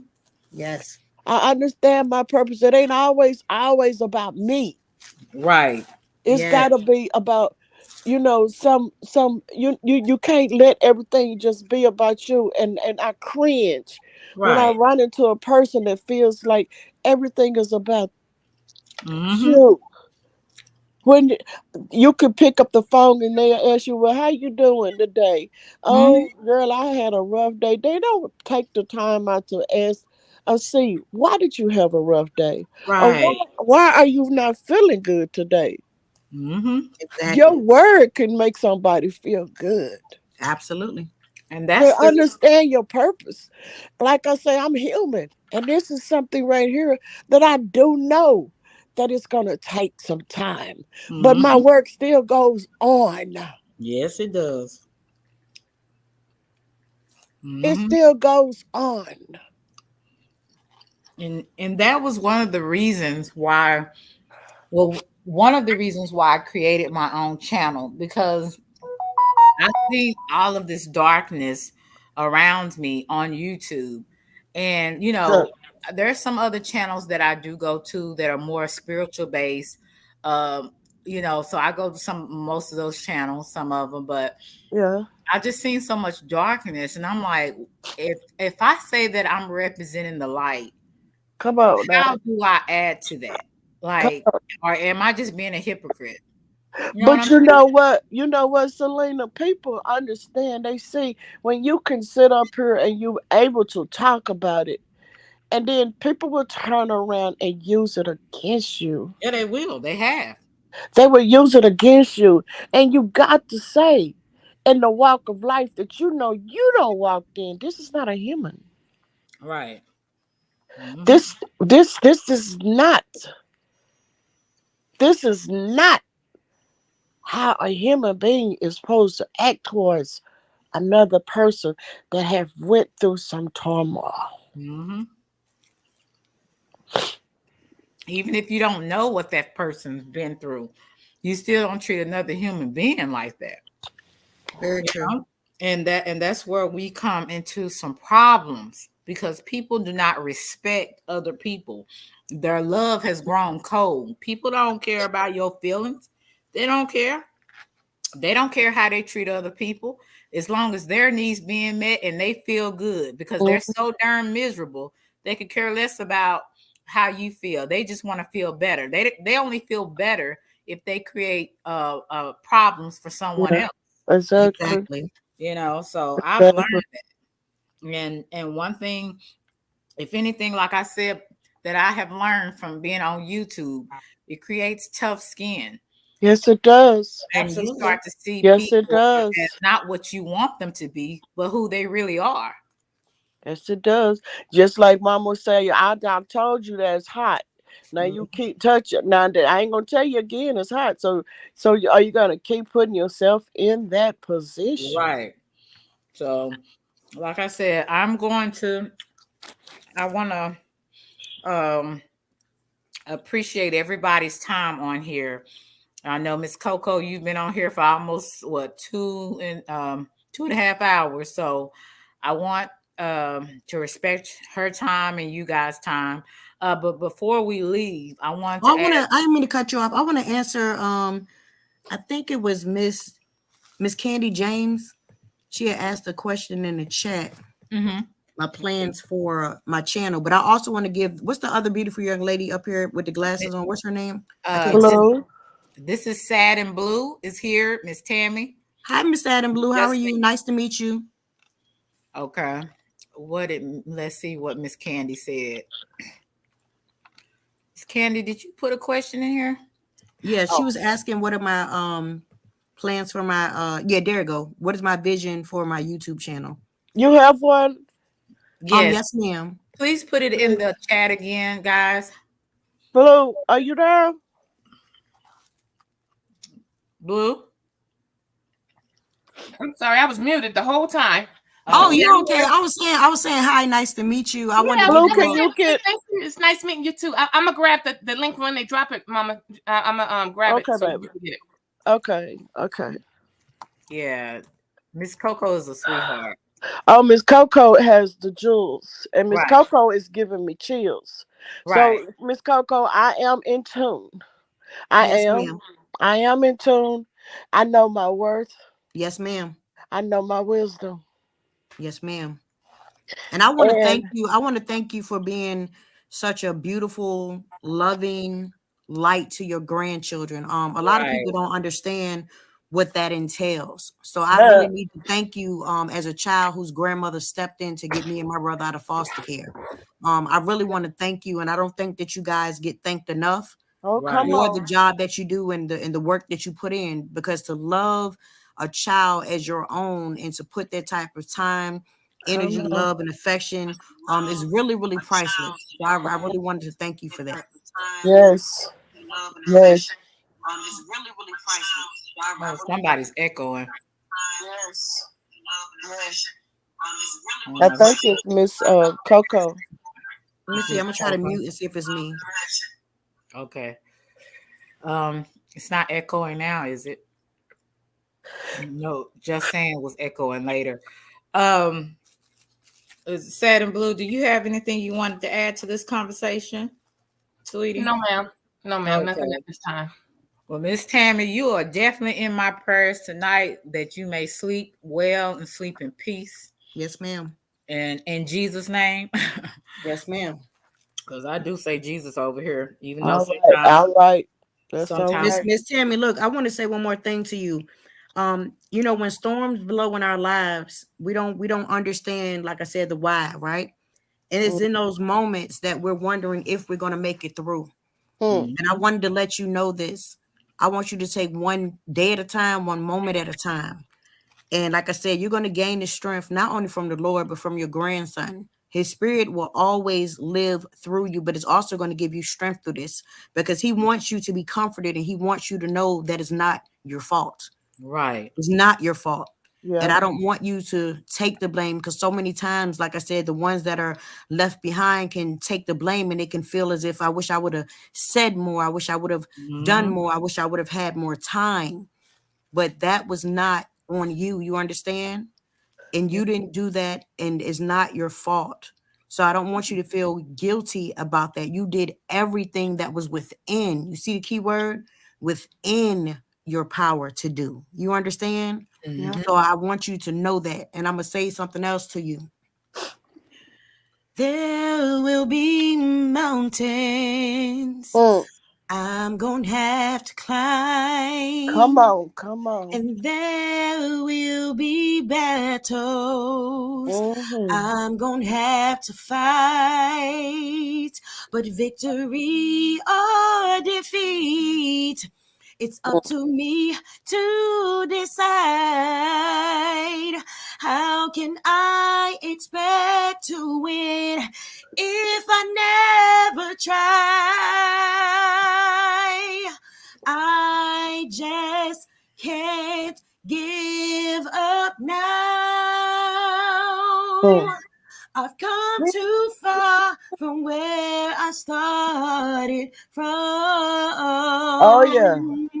And nobody told me the road would be easy, but I don't believe he brought me this far to leave me. Come on. He Come on. never said it would be easy. He never said I wouldn't fall. Come He on. never said that things would always go the way I want them to go. But when my back is up against the wall and I feel all hope is gone, I just lift my head up to the sky. Say, help me to be strong. I just can't give up now. I've come too far from where I started from. Come on, come on, come on. And nobody told me the road would be easy, but I don't believe he's brought you this far to leave you. Wow. He did not bring you this far, Miss Tammy, just to leave you by the wayside. And I needed you to know that. I needed you to understand that. And I needed you to feel that. Out of everything that you've been in your life, the things that you've been through, that you can look back on now and you can say that I made it through. Just as you did in those particular moments, you are going to be able to look back on this situation and you are going to be able to say that I made it through. It may not have been easy, but that man upstairs did not put more on me than I can bear, because guess what? You can put your burdens at the cross and you can leave him there and he gonna help you carry it. This burden is not yours alone to carry, Miss Tammy. It's not. So you make sure that you're not carrying it by yourself. You understand what I'm telling you? Yes, I do. This healing is on the way for you, and you got to claim it and you got to believe it, because you got it and it's on the way. Mhm. Wow. Ashe. Ashe. Just saying, do you have anything you would like to say before we close out? No, I'm good, sis. Thank you. All right. Well, we thank you for your presence on here. Miss Tammy, we thank you. I thank you for your presence as well. Sad and Blue. Nice meeting you all as well. It's nice meeting you. Yes, y'all have all been a blessing to me. I'm glad that you joined me on this. You have been a blessing to us, honey. Thank you. And we want to, we want to lift you up and you to continue to grow and shed these good seeds, planting these seeds as you go. Yes, Thank ma'am. you. Thank And you. you're able to weed out the bad weeds and pick up the good seeds and plant them. Right. I love what you just said, Miss Tammy, and I'm gonna tell you why. Because sometimes when the roots are dirty, Come on. bad things spring up. So sometimes you gotta pull that shit up by the roots. You understand what I'm telling you? Come You on. start over. And then when people, sometimes we like to cry when we see these storms, forgetting that's where our harvest comes from. So this right here is just a storm that we're going through. These seasons that we're going through are just storms. You understand what I'm saying? So when it rains and our tears are falling down, when it rains, guess what? These are not going to be tears of us being sad. This is going to be tears of us rejoicing, because we know our purpose. We know where we're going. These are going to be tears because we know that we planted a harvest, and the harvest comes after the rain. So that's what I want y'all to know. Your harvest. That's what I'm talking. That's what I got. when I sit here and I listen, even I came in late, but sometimes that's your season. It might not be for me to come in from the beginning. It was right there at that time that you Yes, was ma'am. planting them seeds. You're right. So these tears that I'm crying, I'm watering seeds. Mhm. Yes, ma'am. Yes, this has been a blessing. Miss Coco, I'm going to talk to you because I think I want you to come back next week. Please. I really want to talk about jealousy. Yes, Mm. you just let me know and I'll check my schedule. We can make it happen. Right. We're going to talk about that next week. And I think you're the person to help me to bring it, bring things to the head. Yes, Um, ma'am. Come on. and that's what we're going to talk about next week. I don't know. Now, I have another interview with another great young man next week as well, but we'll talk, Miss Coco. But I Yes, ma'am. appreciate you from my heart. Please go sub up to Miss Coco BX. You will not be disappointed. If you want to laugh, if you want some encouragement, Mm. she is the one to do it. I mean, everybody is our gifting is all different. Whatever Come we on now. this Yes, world ma'am. with, it's all different. And she has a very good gifting of making people laugh as well as making Mhm. people scratch their heads. Like, Yeah, wow. I'm over here scratching my head now. Yeah. So that's just what God has given her. Ooh, And Lord. I just thank you guys, everybody that came in here. I appreciate you. Those who had came and left, that pressed the like button. I thank you. Thank you for those that even gave me a cash out. That was a blessing. I'm not gonna say people's names because I don't want to make anyone uncomfortable. So I'm just gonna tell who you are. Thank you so much for the cash apps. Mm. Again, sub to Miss Coco BX. She is the real thing. So Yes, she make is. sure you show her some love, because like I said, she has really blessed us today. And I I appreciate thank all you. of you guys. I had an amazing time. Salute to the chat. Like I said, anybody that I missed, salute to the beautiful, beautiful women on the panel. Salute beautiful Miss Selena for even, asking me. Like I said, I felt Mhm. honored. When you asked me, I said, little old me. Like, but yeah, it was super dope. And like I said, I was super honored when you asked me to be here. I truly, truly enjoyed myself. I really, really did. And I hope and I pray that, my transparency help someone. That's the reason why I'm Right. here. Like I said, everything that I talk about on my channel is from life experiences, and I'm just the type that I like to lay it all on the line, as they say. And the reason I Right. do that because I know that my transparency can help someone else to begin their healing journey, and I wish I had somebody like me. So that's why I do what I do. So Mhm. that's Mhm. to go back to beautiful Candy James question. That's basically like my mission for my channel. That's where I want to go with it. So like I said, I talk a little shit, I laugh, I joke, but I'm always You going to be know, dropping some Coco, gems. Yes, you, ma'am. you know that they say you've been keeping it 100 now, baby. You keep it 1,000. Oh, thank you. Indeed. Thank you. The Thank real you. deal Holyfield. Yeah, we Thank we, we, you. we thank we thank you, honey, for the Yeah. words and the wisdom, and then, and acknowledging your book, Right. Yes, and ma'am. I always said, and one day I'm gonna sit down. I ain't gonna say I'm gonna write it. I'm gonna record my book that I want, Yes, ma'am. and I put Mhm. it in the universe a while back that it will be a bestseller. And you Yeah. know what? I'm glad you said that. I think that would be beautiful. And guess what? It's also a beautiful way of healing. And you know how you can start that? And this could be just for you. You can start a personal journal.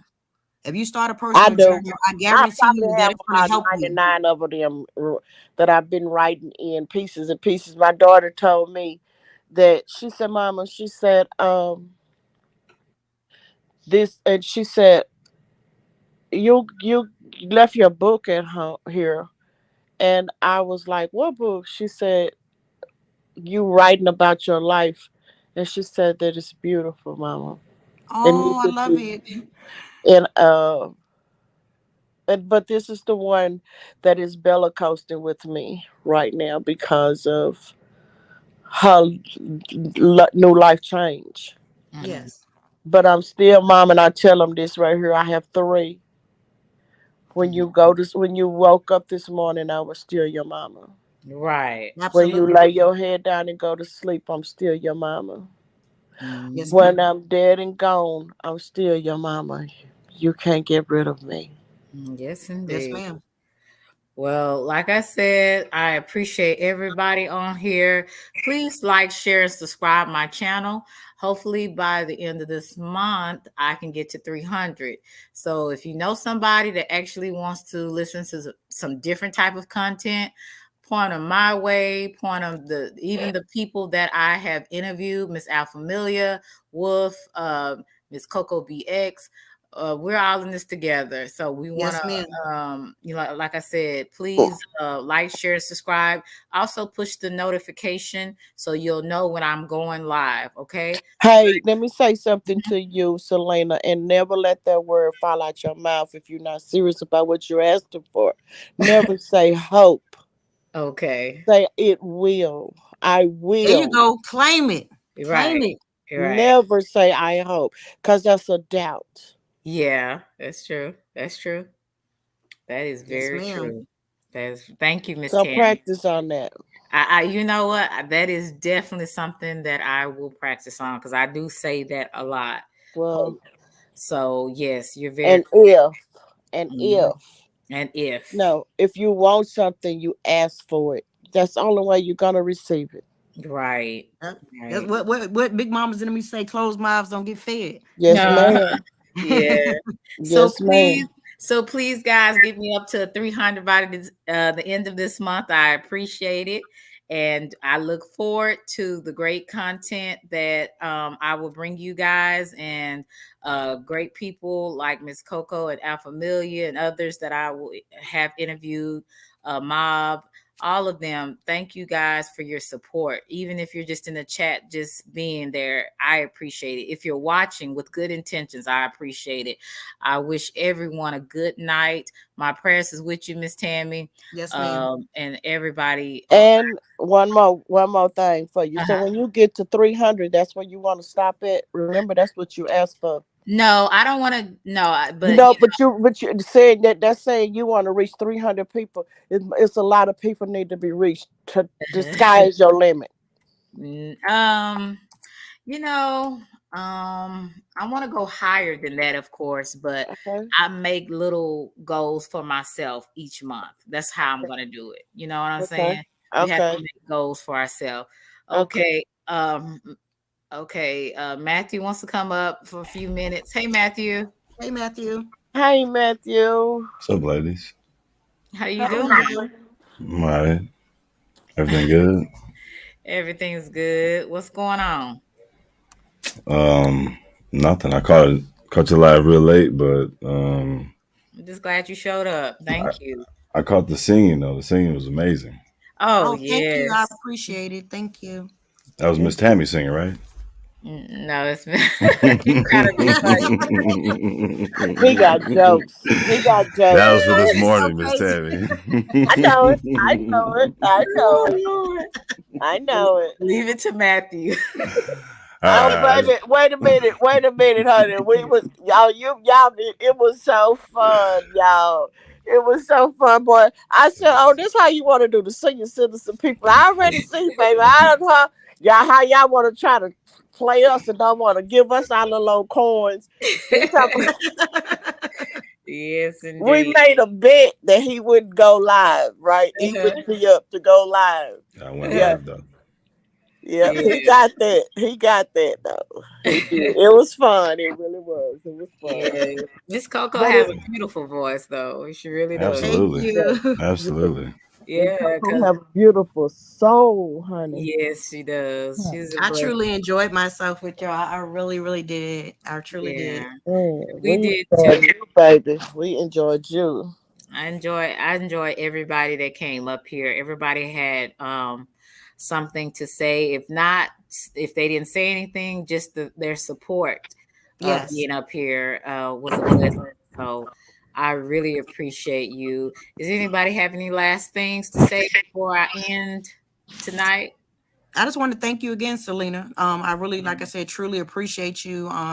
You've been a great supporter. I really love your content as well. And salute Thank again you. to everyone in the chat that I missed. Mm. Nice to meet you. And everybody that I met tonight is super dope. And I look forward to checking out all of you guys' content. Thank Well, I want to salute to Matthew, for even for us to be able to come into contact with Miss Selena. You know, we Yeah. want to tilt our hat to him. Awesome.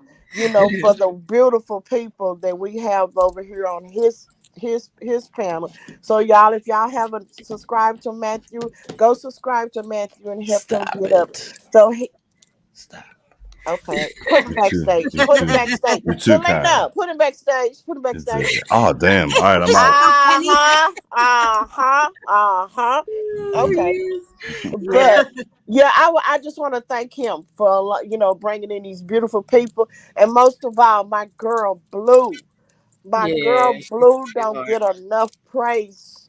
Yeah. Her worth is everything, y'all. Really, Awesome. she's an awesome, beautiful, beautiful person, and I thank God for the people that I've been brought into my circle.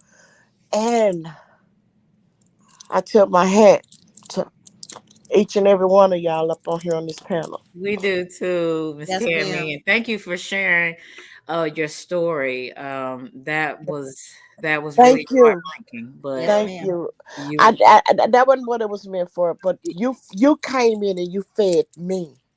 You hmm gave me word, some wisdom. You sent the chills through my flesh.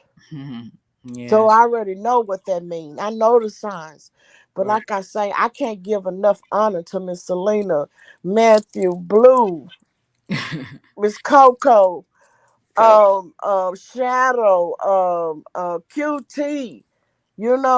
All praise go to you guys. All I, right. I'm just blessed that for this opportunity that I had to come up here. No, you It was blessed us with amazing. it. You were amazing too, Miss Tammy. And I thank God that even though this was an unfortunate situation, I'm glad that you touched some light on it, because so many times, like Miss Beautiful Selena stated, in the Black community is not talked about. That is Yeah, evident.